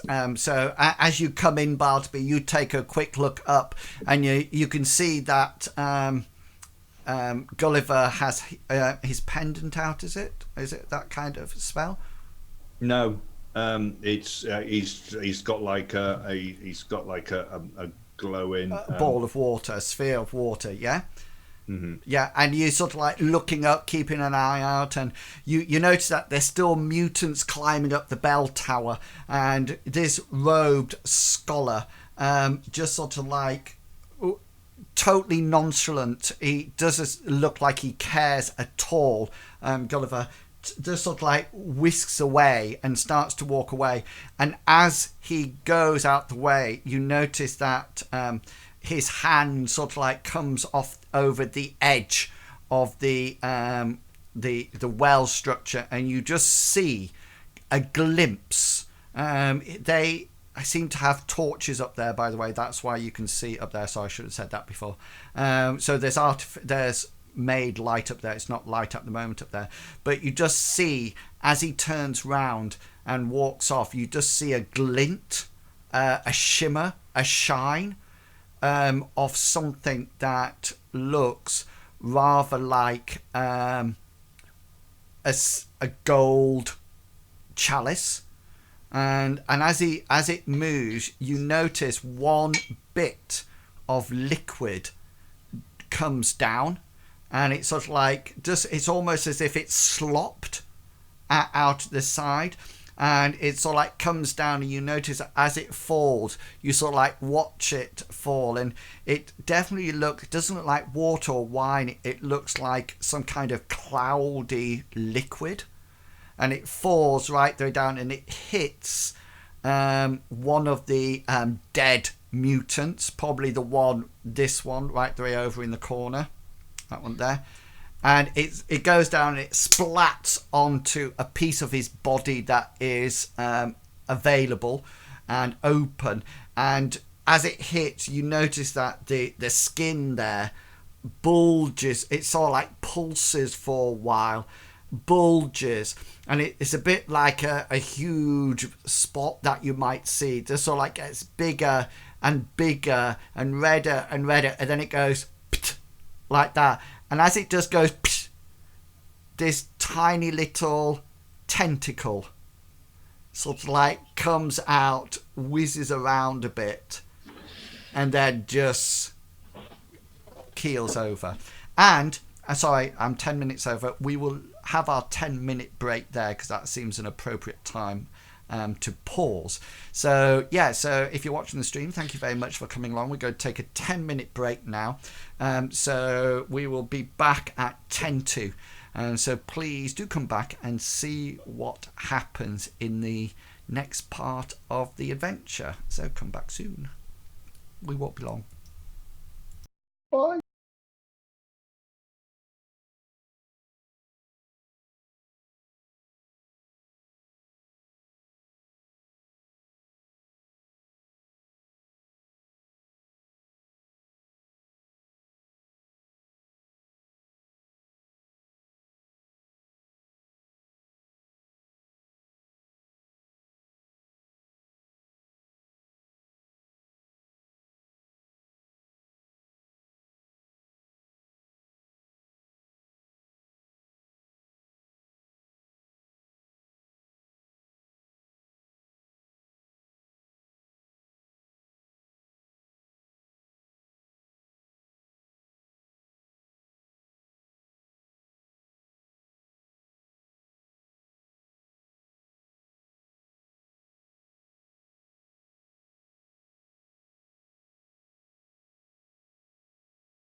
We are live. Welcome back. And we left the party 2 levels underground. It reminds me of the. It reminds me of the Advanced Dungeons and Dragons first edition games that we used to play, when you cleared out the top level of the dungeon, and then you found the stairs going to the second level. Do you go down there or not? And do you go back to the same dungeon? Chugga will go a smile at this, because as soon as you go down, the first door ahead of you has a carrion crawler behind it. The number of times we did that, I DM that same dungeon over and over again. Anyway, we left the party in an interesting situation. They're down on the ground floor, so 1 level behind, and they came into room 21, which is some kind of storage room, and the thing ahead of them is like the base of the bell tower, and then looking up, they could see people, mutants climbing the bell tower. 3 of them failed their climb rolls and came plummeting down. Spear through heart, knee, thigh bone, shin bone through into the knee, thigh bone. 1 actually managed to survive it and came crawling over to Hengist. Whenever I see compel surrender, I don't know whether or not there's any vocalization. Surrender, you fool! Anyway, Hengist dealt with it. Hengist, I don't know what he was. Hazra, I don't know what he was aiming for, but he managed to whack a spear off the back of your leg, Hengist, and then Bartleby and it has. No, did the other one? Briggs shot me in the back of the shoulder with an arrow. Yeah, but the last time Hazra. Yeah, the last time Hazra took it. I'm not just saying that it's twice that situation has happened to Hengist. The same person twice. So I was just a bully star prize. And at that point, Bartleby and Gulliver saw the dark red, blood red robed scholar moving around, saw the glimpse of the chalice that dropped, a single drop of milky liquid that landed on one of the dead mutants, and when it landed on it, it sort of like came up in a mound, and then a little tentacle came out, with flicked about a few times, and then just sort of like slopped down. So we're going straight into it. So if I tell you what you can see and what's going on, so just Hazra, do you mind if I just put you into the doorway? Mm-hmm. And then you can hear this as well. So the rope that you had still goes from the crossbar of the well top, like it was, down to the floor above you. Okay, it's about 8 meters up to that. There's these 3 dead. That's just hanging in the middle. The other mutants are not using the rope. They're actually crawling up the sides, and these 3 weren't that good at it. So you can see at least 6 of 3 down at you, 3 on the climbing up the wall at the moment in time, and that the one in front of you, Hengist, is dead. You sort of like just finished it off with a sword blow. Gulliver, you're still holding the summon spell at the present moment in time, and Bartleby, you just came into the room, didn't you? Yeah, and my idea had been to be prepared to use repair if the rope was cut. Nice. But yeah. That plan kind of nullified when I realized that the rope wasn't hanging down. Okay then. So we won't go into combat rounds quite yet. But yeah, what would you wish to do? Share with the group, pointing upwards. He has the chalice. We need to get up there. Can we get the rope from here? Or no, we're going to have to run back to the upstairs. Hazra, lead the way. As you're there. But no, there's a rope fastened here. Look. Can you make your way up those 8 meters to the rope and untie it for us? Fasten my spear. I can make my way up.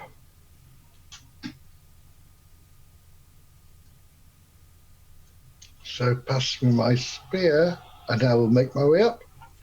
You talking me or Hengist?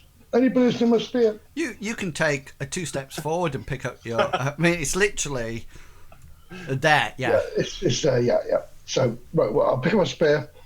I will thrust it through my sash, my belt sash, and then I'll start to climb up. Okay then. So are you climbing up to the floor Yes. above you? Okay. Yeah, the next floor where the other rope is tied to. Yeah. So that's like 8 meters up there. So roll your climbing. You've got this spear on you, so it's not going to be a standard roll. It'll be a hard roll, and up you climb. Climbing, athletics. Yeah.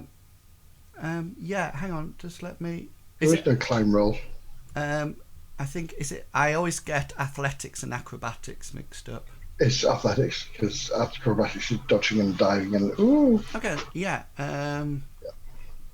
Just let me make sure because there's Athletics it is. athletics. We've always used athletics before. Yeah, that's cool. So yeah, so you start climbing up. Oh, point of luck, please.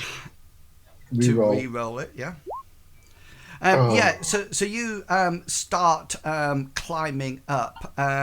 Hengist, you probably come up at almost like a corner for safety reasons. So Hengist, Gulliver, and Bartleby, what would you like to do as Hazra sort of like picks up his spear? Because he's going to pick up his spear, whack it into his sash, and start to climb. So what would you 3 like to do? I'll go for it, Hengist. Well, Angus is going to say, we need to get up there. Might be quicker just to go through the temple and go upstairs. If we're out of run. Gulliver is there, and you can see that he's still sort of like has his looking up towards the mouth of the well. Yeah. And he still has this spinning ball of Nice. that's ready to cast a spell if needs be. Yeah. Yeah, Bartleby, is there anything you would like to do? Yeah, thinking about how much experience I have climbing ropes, I'm inclined to agree with Hengist here, and Bartleby will nod and look like he's prepared to follow.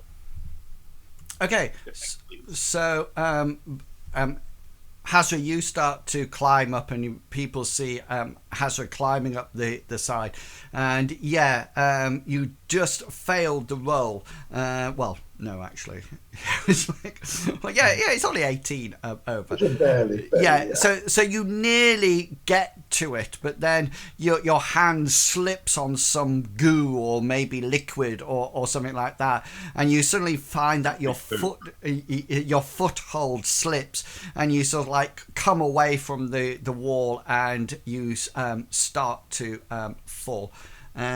So it's going to be 2d6s of damage to 2 random locations.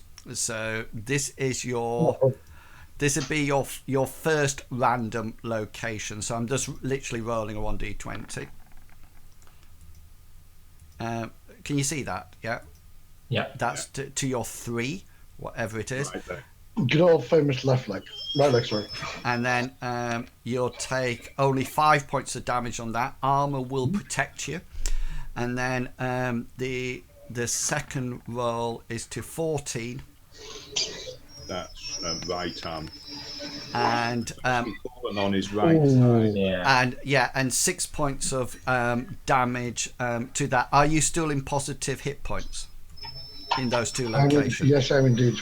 Yeah, and sort of like. Oh, hang on, sorry, one sec. What was 14? 14 was my Right arm. In fact, no, I'm in negative on right arm.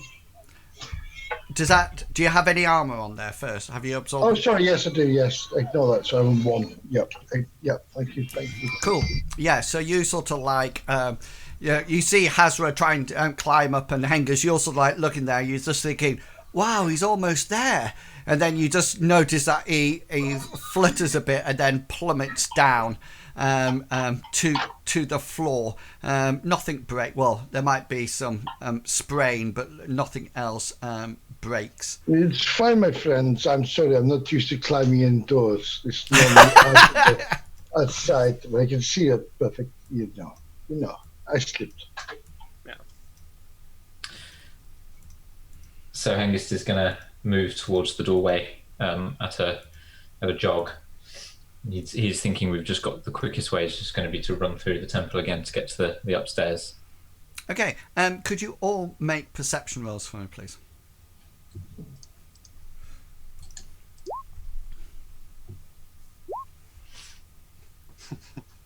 Yes.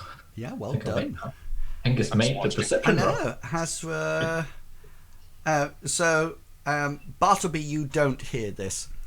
You don't hear this. The other three, you notice that these 3 mutant beasts make it to the top and goes over, and you can hear in the it out of sight, but coming almost like an echo down the shaft. You hear somebody who talks. You think it's almost human. There seems to be a lot of in it, and he definitely sounds as if he's giving commands, and he says essentially something like, "Don't let them out of the temple." And you notice that 3 mutants or mutants minors or whatever shortly after sort of like come over the top of the shaft. They're not climbing down the rope, they're using their to sort of like go down the sides. Now they have to do their roll, of course, at this point. So look out below.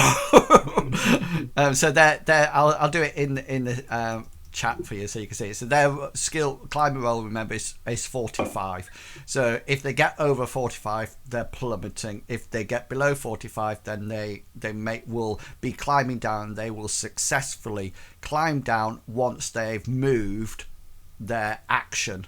So they're actually moving at 6 meters.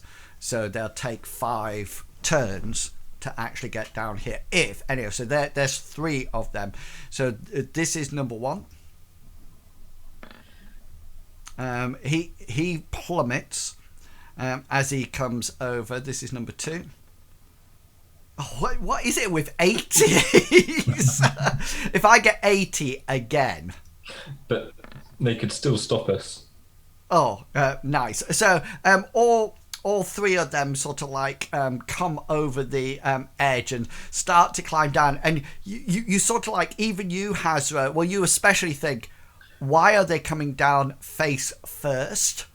Because you never climb down anything face first, but they just sort of like seem to go over and sort of like try desperately to get their claws into them, and then they just plummet. So 4d6. Oliver is probably going to release his spell when he sees them coming over. Yeah. Okay. And what he's going to do is, one of them, doesn't matter which one, he will probably release his spell, and he will almost like underhandedly just throw this ball of spinning water over and try to, if the spell hits, whack it onto the thing and hold fast it to the side up at the top as it comes over, not knowing that it's going to fall.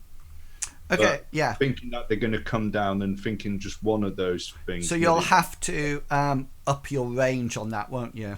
I've already done it. That's why it took 2 things. It's got a range of... I thought you was holding a summon spell.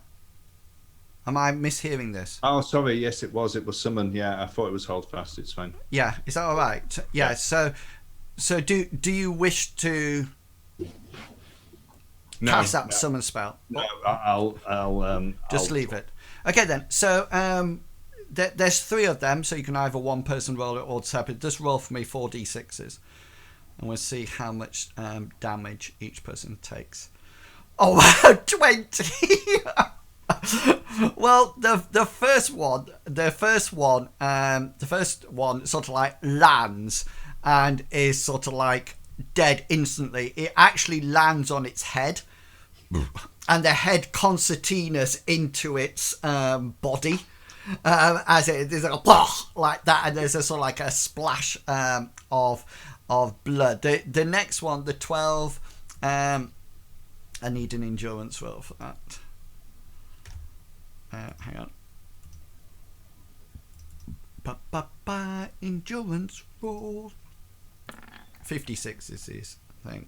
15. Yeah, and then the second one. Yeah. So the other two land. So these two sort of like land with quite a hefty thud. You definitely think that they've got. Oh, actually, that's wrong. Because it has to be done to 4 random locations. Yeah, so they need 3 more rolls. So they sort of like come down, and just sort of like all 3 of them come down and break whatever, and just sort of like go splat on the floor, and they sort of like twitch for a while, and you sort of like see them coming through. They don't literally scream. It's more of a screech, and they sort of like land down. So the bottom of this room is getting quite full of impaled and snapped and broken. You notice that some of them are like the mutant miner that you saw before. Others look like they got some kind of armor on, but they also like come down, and it's almost as if they've literally just obeyed the guy at the top and thrown themselves down. And yeah, so yeah, Hengist has shouted that I think it was Hengist shouted that you should get going and go through the thing. So what's the plan? Well, does he move, or Hengist is, having said that, seeing the things crushed to the bottom, he's gonna be going at a run into the next room, because he's thinking we need to stop and catch that chap with the chalice as soon as possible. We can't let them get ahead of us. So is everybody going into that room then? Yeah. Yes. Hazra is going to try and climb again. Okay, go for it.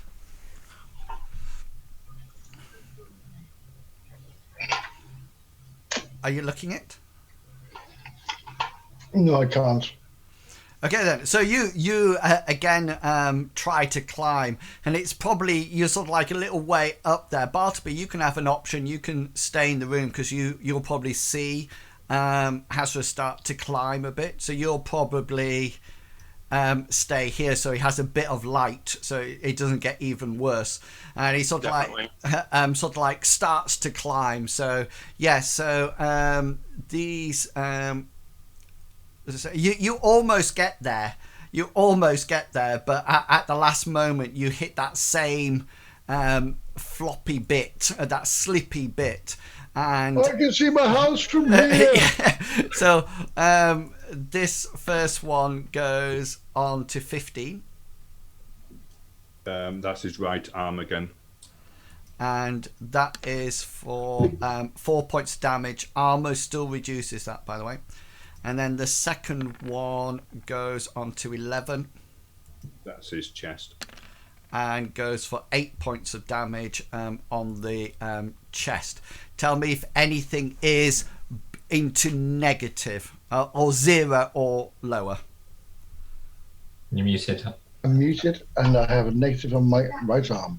On your right arm, yeah. Yes. So is how many hit points? Negative hit points. Two. What's your total amount on there? Is 5. Right. Okay then. So that's a serious wound. So what you need to do is that you Endurance? need endurance. Yeah. So it does a plain endurance roll. So as long as you make it, that's fine. No, I'm dead. Okay then. So you your what arm is it? Sorry. It's my right arm, my favourite arm. Okay then. So The non-burnt arm. yeah. So that arm is now literally useless. Yeah. So you sort of like fall. Bartleby, you see Hazra try to climb again, and you're sort of like thinking, what? You're sort of like thinking, where am I going? Somebody just tell it. And Hazra comes back, and you hear quite a definite snap as he reaches out with his right arm, and you definitely hear a bone pop in there. But the way out is just there. It's just there. Why are you running all the way around there to get to there? I'm going to rush to Hazra as soon as my priestly legs can take me. Yeah. And then once I'm there, I'm going to raise both my hands and put them onto his body to exhort my goddess into fixing his The torch down first. There he goes. Okay, so you place the torch down carefully. Well, actually, you look to the side and there's a mutant miner with its mouth open. You just think, oh, that'll do. And you just sort of like pop it into it's just like a free torch holder. Torch holder. Yeah, so roll your are you doing heal body? Yes, I want to do this, but I also want to do a quick glance up to see if any more bombs from the No, mutant bombs are there's coming. no more coming down at all. So roll your exhort skill. I'm going to use a point of luck if this fails, because I need to bring my friend back. And Amriel, I can almost see her from this. Almost, not really. Point of luck, please. Yes, a point of luck. That will put that location. Is it the right arm, Hazra? Yes. Yeah. Okay, then it just puts your right arm back up to full hit points. It won't change anything else anywhere.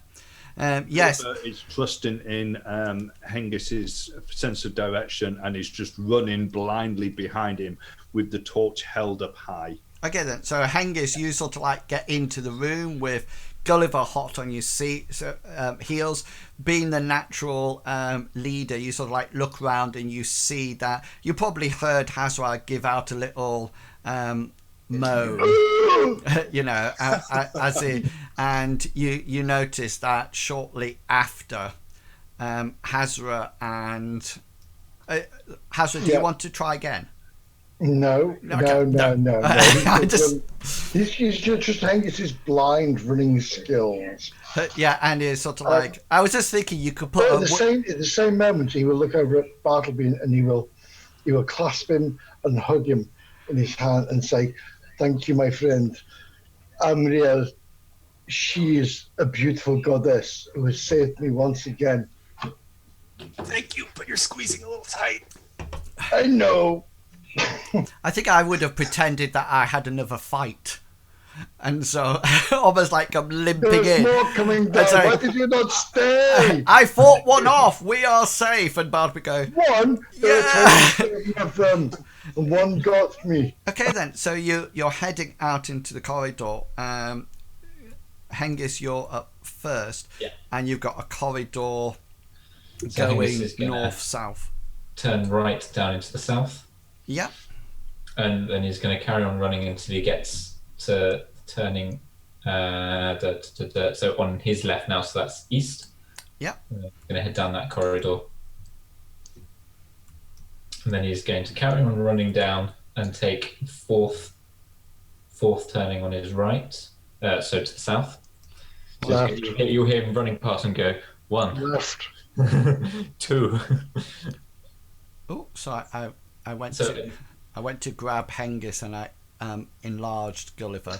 1, 2. Hengist, no, go to the left, not the right.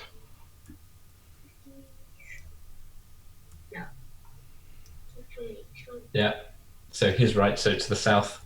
And then he'll go down into the staircase. He's still got his sword and shield out just in case anything comes out, but he is aware that there is another creature down here. It's fine, I'm being ignored. Don't go right, go left. Don't worry about it, you go right. Okay, and is then the idea to go... So it's to go up the stairs. Hang on then. 1 second. And you come into this room. I didn't hit. Yeah. If that was And somebody then just- talking, it was very robotic.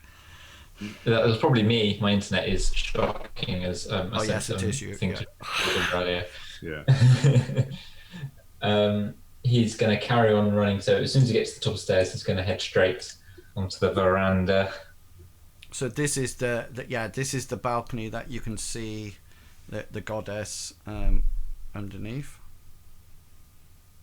Can Bartleby move him? I apologise. It's the next level. There you go. And then he's going to keep running until he finds that doorway to the north. And he's going to take a quick swift right up there. Yeah. Into the 2. And then he's going to head to I think it was the second door on the west. I thought that was the one with the head that Bartleby didn't see.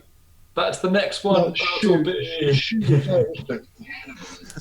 And then he's hang on. I just need Bart. Sorry. I just need Bart to be in position. Yeah. Okay. And then he's going to head down to this. He's going to slow slightly because he remembers this just suddenly drops off and he can't remember how long the corridor is.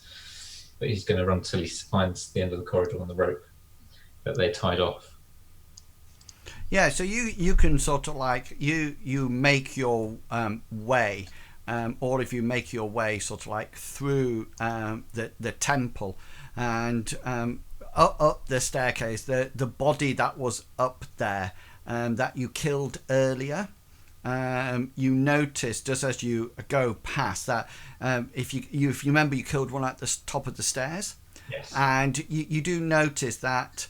It looks like, and everybody notices that, it looks like there's been almost like, you cannot tell, there's smearing of the blood on the floor. So it's either been moved or, dragged or something like that. You do notice that as you sort of like look by it, it looks like there's some kind of fresh teeth marks on it, as well as if somebody's had a quick gnaw at it as they've gone by, and you reach the bell tower with the rope. The rope's still hanging out. So don't tell me precisely what you want to do. Tell me what the general idea of what you wish to all do now. Well, Angus will probably suggest when he gets to the top, he'll say, Hazra, why don't you go up the rope first? Because you'll probably be the fastest. Okay, so and then you can see where he went and get ready to follow. So is the idea now, therefore, that you're all going to go up out of the temple and up onto the top of the ground? Gulliver wants to be checking the outside of the inner wall to see whether or not there's anything that could be used to climb up. He's going down the route that if anybody wanted to, say reattach the rope, he's thinking that even though we're at a level now, what's above us would have been up in the air. So if anybody wanted to do any, attach a new rope to make the bell go, they would have had to get up there somehow, either up the outside of it or up the inside of it. So, and if they were going up the inside, then maybe there was something that we could use to climb, to help with the climbing. I understand what you're saying, Gulliver, but wasn't the outside anything? He's going down, just sort of like. Oh, sorry. And my just apologies. to see whether or not there's anything that he could use, sort of like grabbing the stones to see whether or not they're slightly further out. Remember, this whole thing is now encased in molten rock. Yeah, but it was still a tower at one point. That's what he's.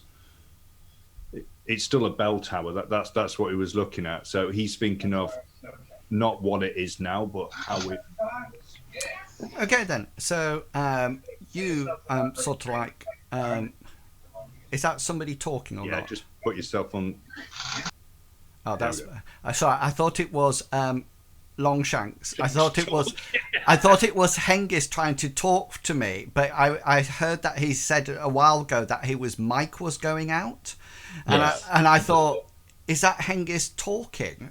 You know, and then I had visions of me not acknowledging it. So, okay then. So over the next few minutes and taking it in turns to, you come up with a suitable plan to get everybody up. Does anybody else want to do anything as you're going up? Gulliver said that he's looking out for things. Anybody else wishing to do anything, or is it plan just get to the top? I'd like to my idiot's guide to climbing, please. Yeah, so you read that again, and hopefully it'll do. I realise I can't read. Yeah, so it's just pictures. A stick people that's like holding onto the rope or doing this. Occasionally. And it's a bit like one of those dance things that have the black footprints on. So is it possible? So Gulliver's going to say to Bartleby, but Bartleby, would Amriel's might help in the climbing? I'm not sure, but surely it would be worth a try on you, Gulliver. You're not as used to climbing in trees in the woods like. Well, I was thinking that if we could get Hazard up there, then I can use my holdfast spell, and once he's up there, we could use the beam as a counter lever to pull people up. And with the holdfast spell, they wouldn't have to worry about letting go of the rope. What's the spell called? Sorry. Might. I didn't know whether or not athletics was linked to strength at all, and which it is. Did I just say that when we load people down, there's a good length of rope with the hoop on the end. Yeah, so it actually says in the description, it adds the caster's power to the recipient's strength, but only for the purposes of lifting, breaking, and contests of strength as defined underneath the brawn skill. It does not increase the character's damage modifier when inflicting combat. Is it what is it? It's one of my folk prayers. It's a proper prayer, yeah. And I don't think that Bartleby would know those limitations. He just knows that it gives strength for opening doors and breaking down barriers. I can't even find it on my list at the moment. It's folk magic, isn't it? Yeah. I call it folk prayer, but yeah. Oh yeah, that's why I can't. I thought it was a divine. Oh, no, not a miracle. No, it's folk magic. My bad. It should be on like page 128. Yeah, might permits a recipient to engage in impressive acts like lump hefting or physical brawl. I don't know whether or not it would be like pulling himself up on the rope. Well, strength does affect athletics. Yeah, but strength also affects damage modifiers as well. It says the might permits the recipient to engage in impressive acts of physical brawn. It adds the power to the recipient's strength, but only for the purposes of lifting, breaking, and contest of strength, as defined through the brawn skill. Right. I'm not going to spend a huge amount of time with this. I don't think it applies. Gulliver, let's say no, and I'll try it. Gulliver, can you just roll your perception as people are moving up? I got 13 standard out of 61. Brilliant, thank you. Okay then. So using a variety of ropes and using people's strength, etc., and we can just sort of like use almost like buying skills, successes, etc. You all make your way eventually up to the top. The only thing that you see, Gulliver, as you go up, the only difference in the walls is like huge these scraping marks, where these creatures have sort of like found themselves, and crawled up, and before you might have to zoom out, by the way, because you've just sort of like become very big compared to what you were before. Yeah, and within it takes you some time to actually get back up to the top, but that's roughly where the can you see that purple square? All right. That's sort of like where the bell tower is. Now, if you also remember when you were here before, there was some. I've just put you should be able to see. Tents. There was some tents and things, wasn't there? Yeah. Can you see that picture now? Yes. Yeah. Yeah. So if you remember, there was sort of like some tents round about, and there was a bigger one that had a lot of papers and sort of like rolled out, etc. And then a lot of the littler ones appeared like they had been things had been hurriedly picked up in order to leave. And as you sort of like come over the top and you sort of like go over that A-frame and actually touch down on terra firma again, the one thing that you do notice is that as you look down, the majority of the smaller tents appear to have been almost like ripped and scattered, as if something was, or some kind of thing was sort of like entering them and trying to find something and being unsuccessful. It's sort of like being, is that Zugcook on it? Yeah. Yeah, I've hidden them on my screen. Not that I'm panicking, but yes. Yeah, so he's not there, don't worry. Neither is your wagon, just so you know. So you find that. Yeah, so however, the big tent doesn't look any different to when you left it last. It's still, it doesn't look like it's been ransacked or anything like that. Yeah, what would you like to do? Gulliver's going to say to Hengist, Hengist, put me on your shoulders, but by this pillar. Hengist will raise his eyebrow, but allow Gulliver to. It's dark, isn't it? Yes, it is. Yeah. So Hengist will sort of like get down on one knee so Gulliver can climb, put one foot onto his shoulder, and then he's going to try and lift him. Yeah. So and Gulliver's going to hold on to the side of this pillar as he's going on. I didn't see your ping. Sorry. Did you? So just this pillar here. Oh, got you. Yeah.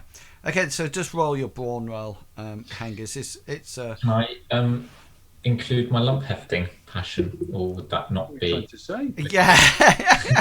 It's a lifting, it's a lifting. Smells like a pig, looks like a pig. I never said that. Yeah, you can augment it with it. So 20%, add it to the temporal thing. That's okay. It's 20%, isn't it? Of, Yeah.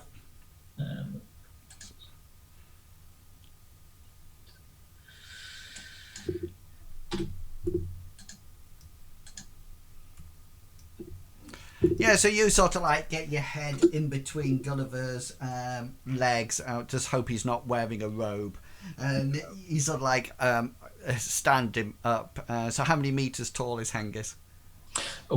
Hengist is 185 centimeters. So okay, nearly 2 meters. Yeah.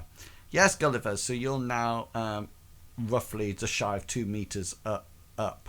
But he's going to be looking around to see whether or not he can see any lights in the distance. If somebody's using a torch heading down, so he can see which way. But he's going to be trying to look in all directions to see whether or not he can get an idea of which way, if they're using light, of course, which way they're going.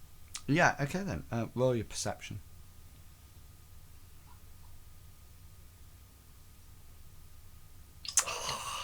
Boom! The amount of criticals that have been in tonight's episode. I know. They're over there. And the amount of ones that have come up as well. Okay then, so because it's a critical success, I'm going to give you a little bit more information than what you would normally have. Okay then, so you do, Marky Marks has said nice rolls tonight. Yeah, just look back on Hazra's climbing. It says on like skills for the win. Gulliver's doing critical rolls all the time, and Hazra's just rolling 80.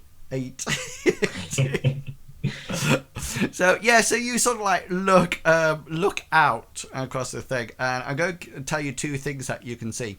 The first thing you can see is heading up towards where the three standing stones were, in that general direction where you came from. There's definitely a light source. You figure it may be some kind of lantern or torch. It's moving at quite a fast pace, but probably not running, and it's quite a distance ahead of you.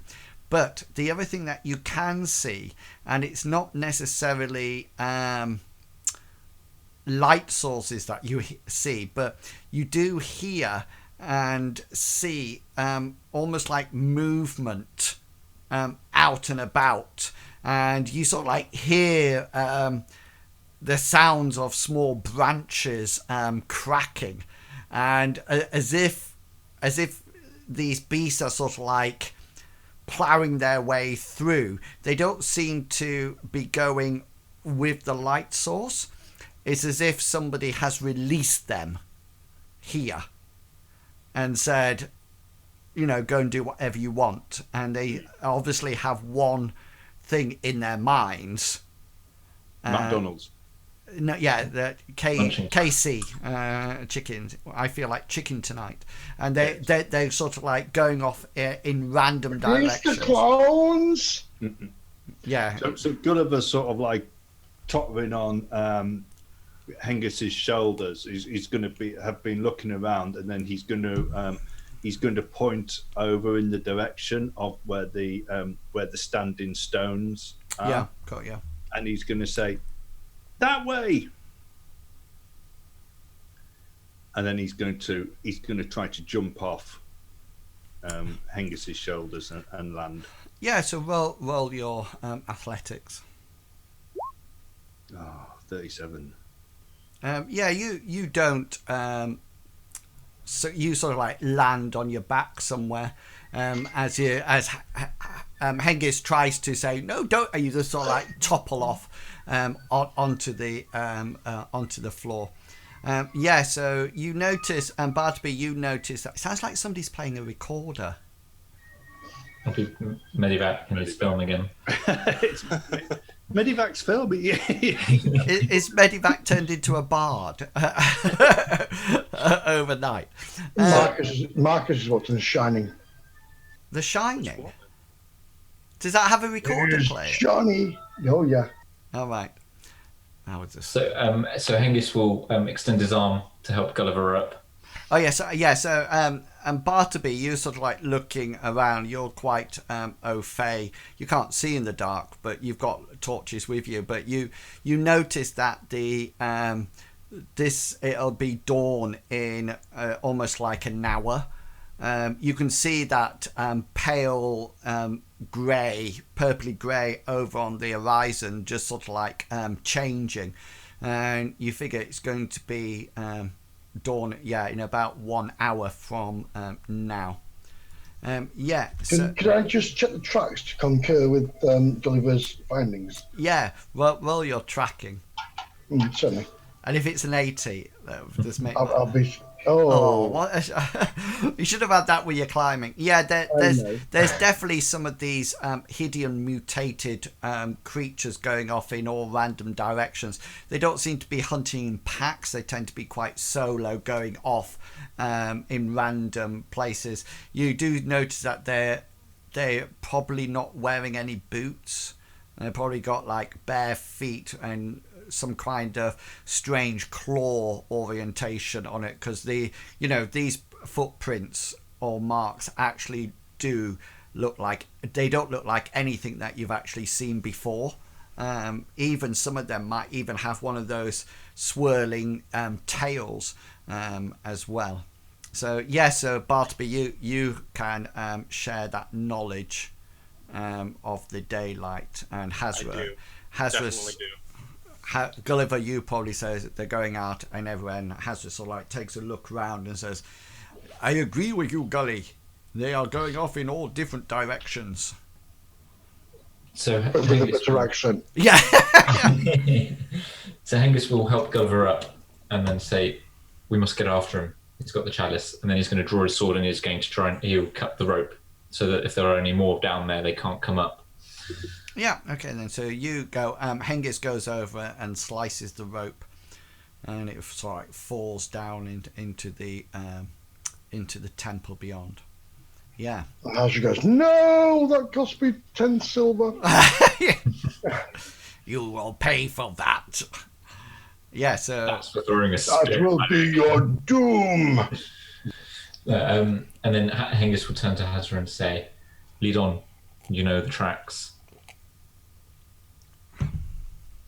And as We they must make haste. head off in one direction, Gulliver starts running in the opposite direction, down towards this big tent. okay, so Hengist, you tell Bartleby to sort of like start. Not Bartleby, sorry, Bartleby, you're not the tracker. Hazra to start Yes, indeed. following the tracks, and you two sort of like start to go off, and Gulliver just sort of like runs off in the other direction, and Bartleby, you're back in one of those. Which way do I go? So Gulliver, you're running off to the tent. Yeah, so Gulliver's Okay, plan... that's all I need to know at this point. So you're running off to the tent. Hazra and Hengist, you will see Gulliver going off in one direction. So will you, Bartleby. What are the three of you doing? Well, Hazard's going to keep going to the point where Angus has said to go. Okay, so what's Hengist going to do then? Hengist is probably going to call after Hazra and say, "Gulliver's running to the tents. We need to keep him alive as well as follow that chap. Let's go and let's get Gulliver." Hengist, make up your mind. You're trying to find the chalice, not Gulliver. Gulliver's a very important thing to this group. But you can't tell him to run this way and then run all the way back. Bartleby, what's your plan?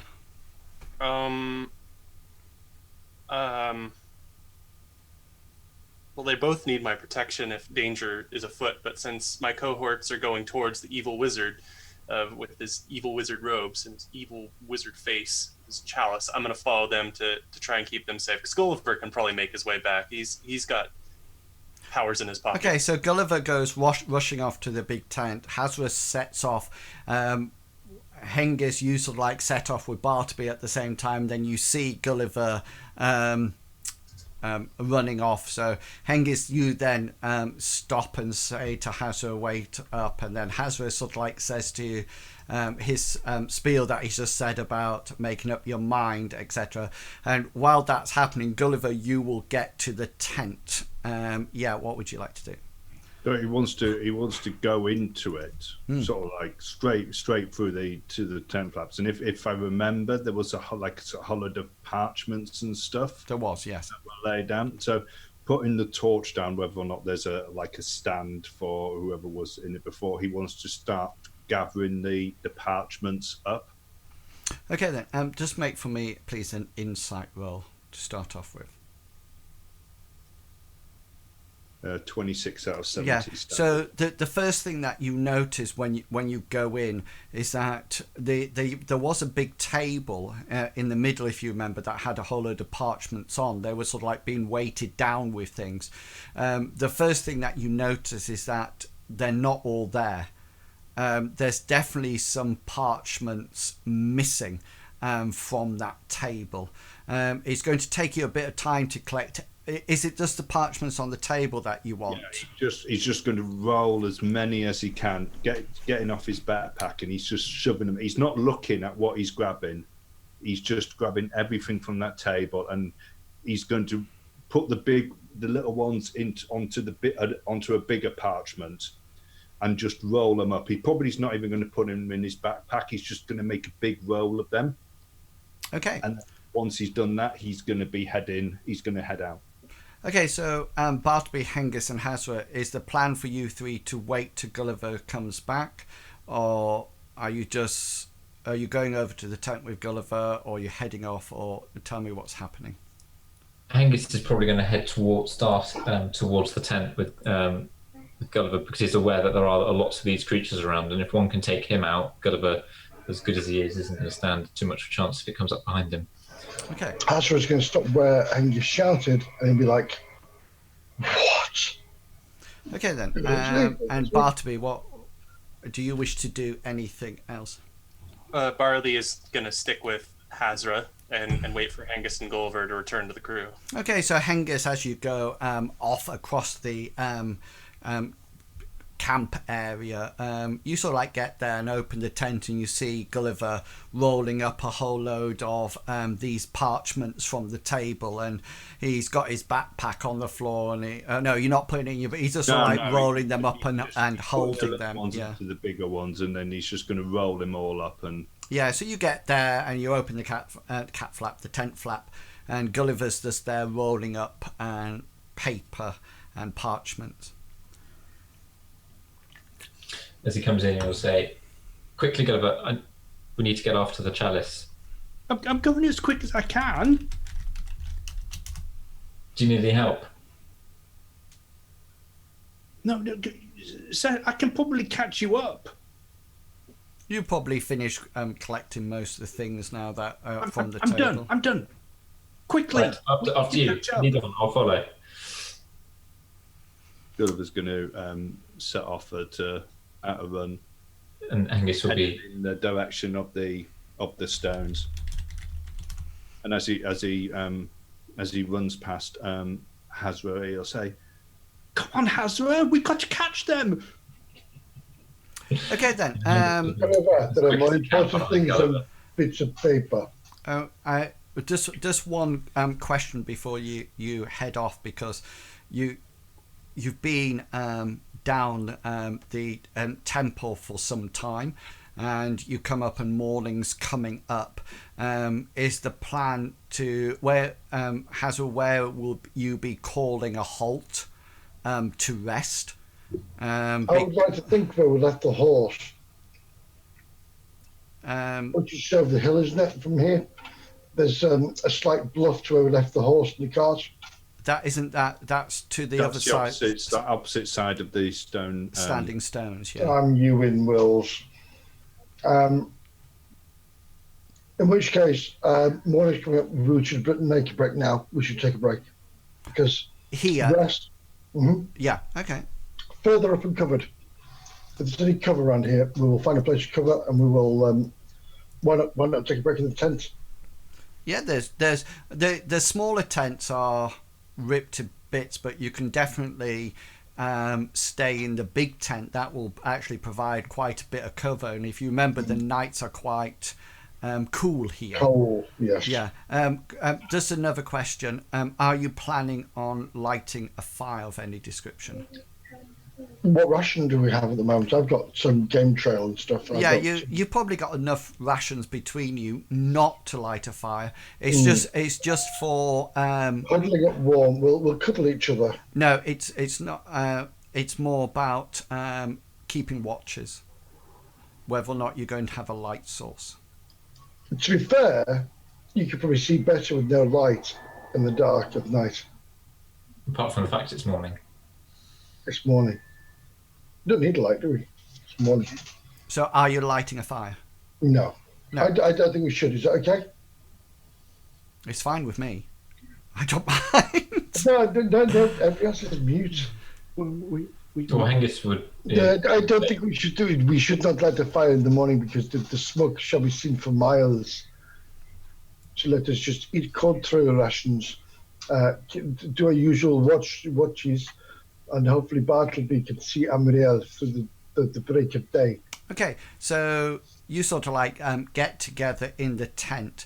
I just need to know because let's say for example it's 5 o'clock in the morning when you get in there, so the sun's on its way up, and if I just need to know how long are you planning on sleeping until a set amount of time and then heading off again, or resting the day and then sleeping during the night then heading off?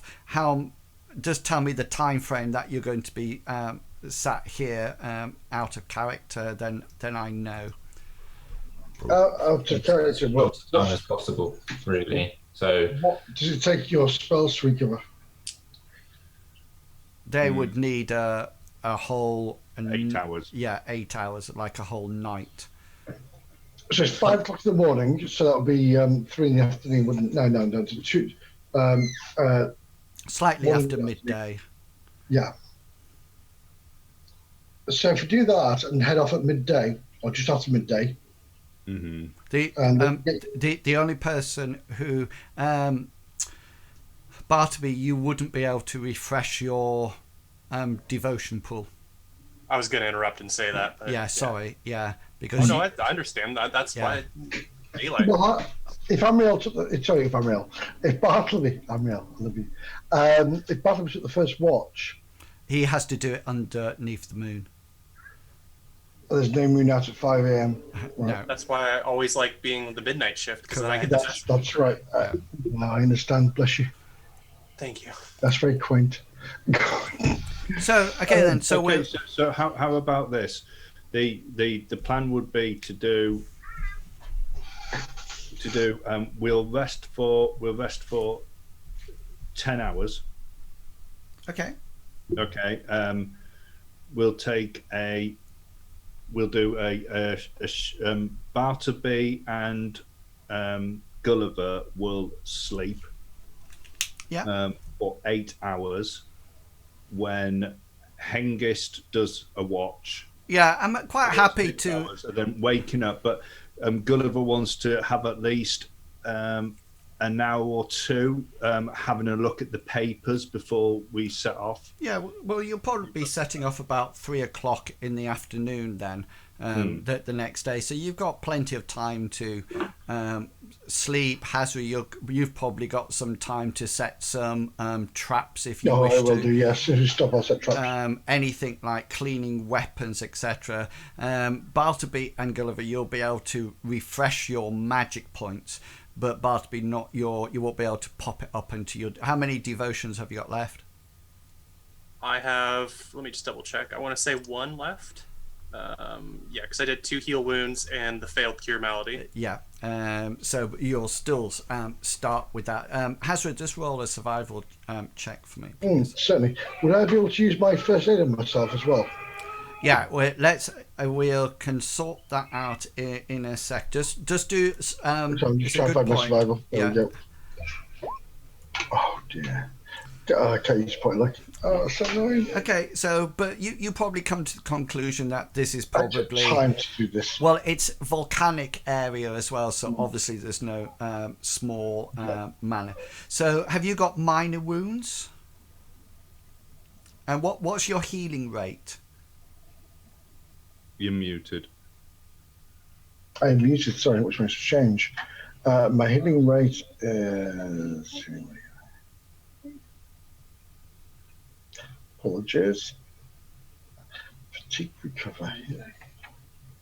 Where's it say healing rate on the sheet? it's right at the top under attributes, next to your characteristics and your health and your armor. Just above your initiative.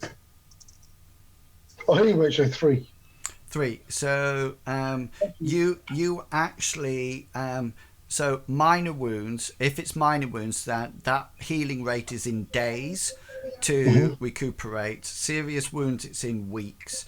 Major wounds is in months. So your first aid skill will heal 1d3 hit points of damage. Per day. No, per use of first aid. Oh, right. Okay. It's 10 minutes, isn't it? Or- Yeah. Healing will does the same for minor wounds. 1d3. The heal. I think there's a folk magic spell called heal. Yeah. So can we look at people before they go to rest, or sort of like do a thing of if we need to heal anybody? Who's actually damaged? Is it just Hazra? Yeah, I've got 2 points left for my left leg. Sorry, right leg. Sorry, I've got 2 points left for my chest. Right, so those are 2 minor wounds. So does anybody who has first aid skills? I do. I have healing. Okay then, so if you 2 roll your first aid and healing skills for me. Could I use a point of luck to get a better roll?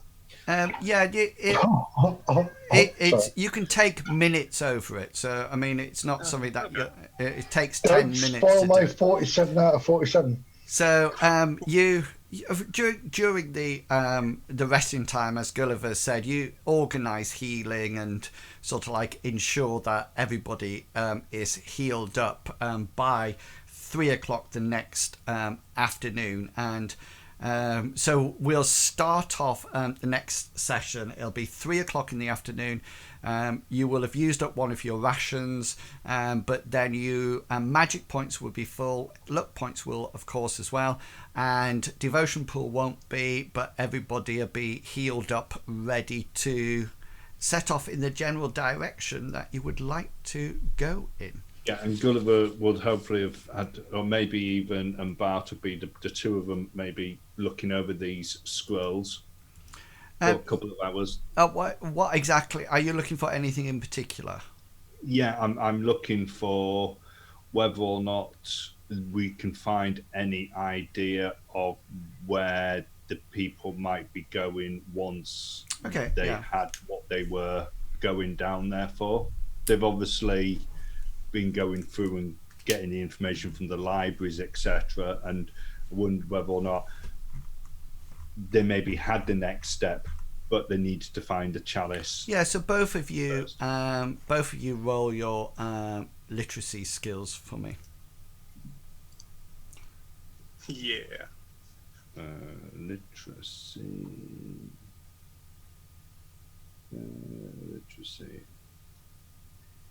And I'll use a point of luck.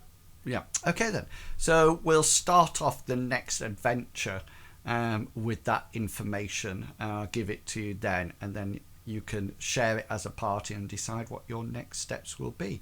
I'm 3 minutes early, but I'm going to go with that. So that sounds like that's a sensible place to stop for the time being. What I'm going to do is tell you, I'm going to give you experience rolls up to this point. I'll put it in the chat. You cannot use them yet, but I just don't want to wait another sort of like 8 weeks. Could have worked. Here's one. Yeah, I was going to say that. So I'll put your experience points. I just need to work, because I think the last time you got some was after Lord. We didn't spend them because we wanted to get off straight away. Yeah. Right, but you got them after Lord Drayston with the Britracians. Yeah, that's right. Yeah. Okay then. Yeah. So there's quite a lot that's happened there. I might start doing it at the end of every session, just as the last thing. That's what they do in the Shadowrun thing. Yeah, isn't it? that's what I was listening to. Point 003 of an experience point. Yeah, because it might just be one, or I might say no, you haven't got any so far. The only issue that you have with that, if it's only one, it means that Angus doesn't get any. Oh yes, because he always goes -1, he doesn't never gets he? any experience rolls ever again. Yeah.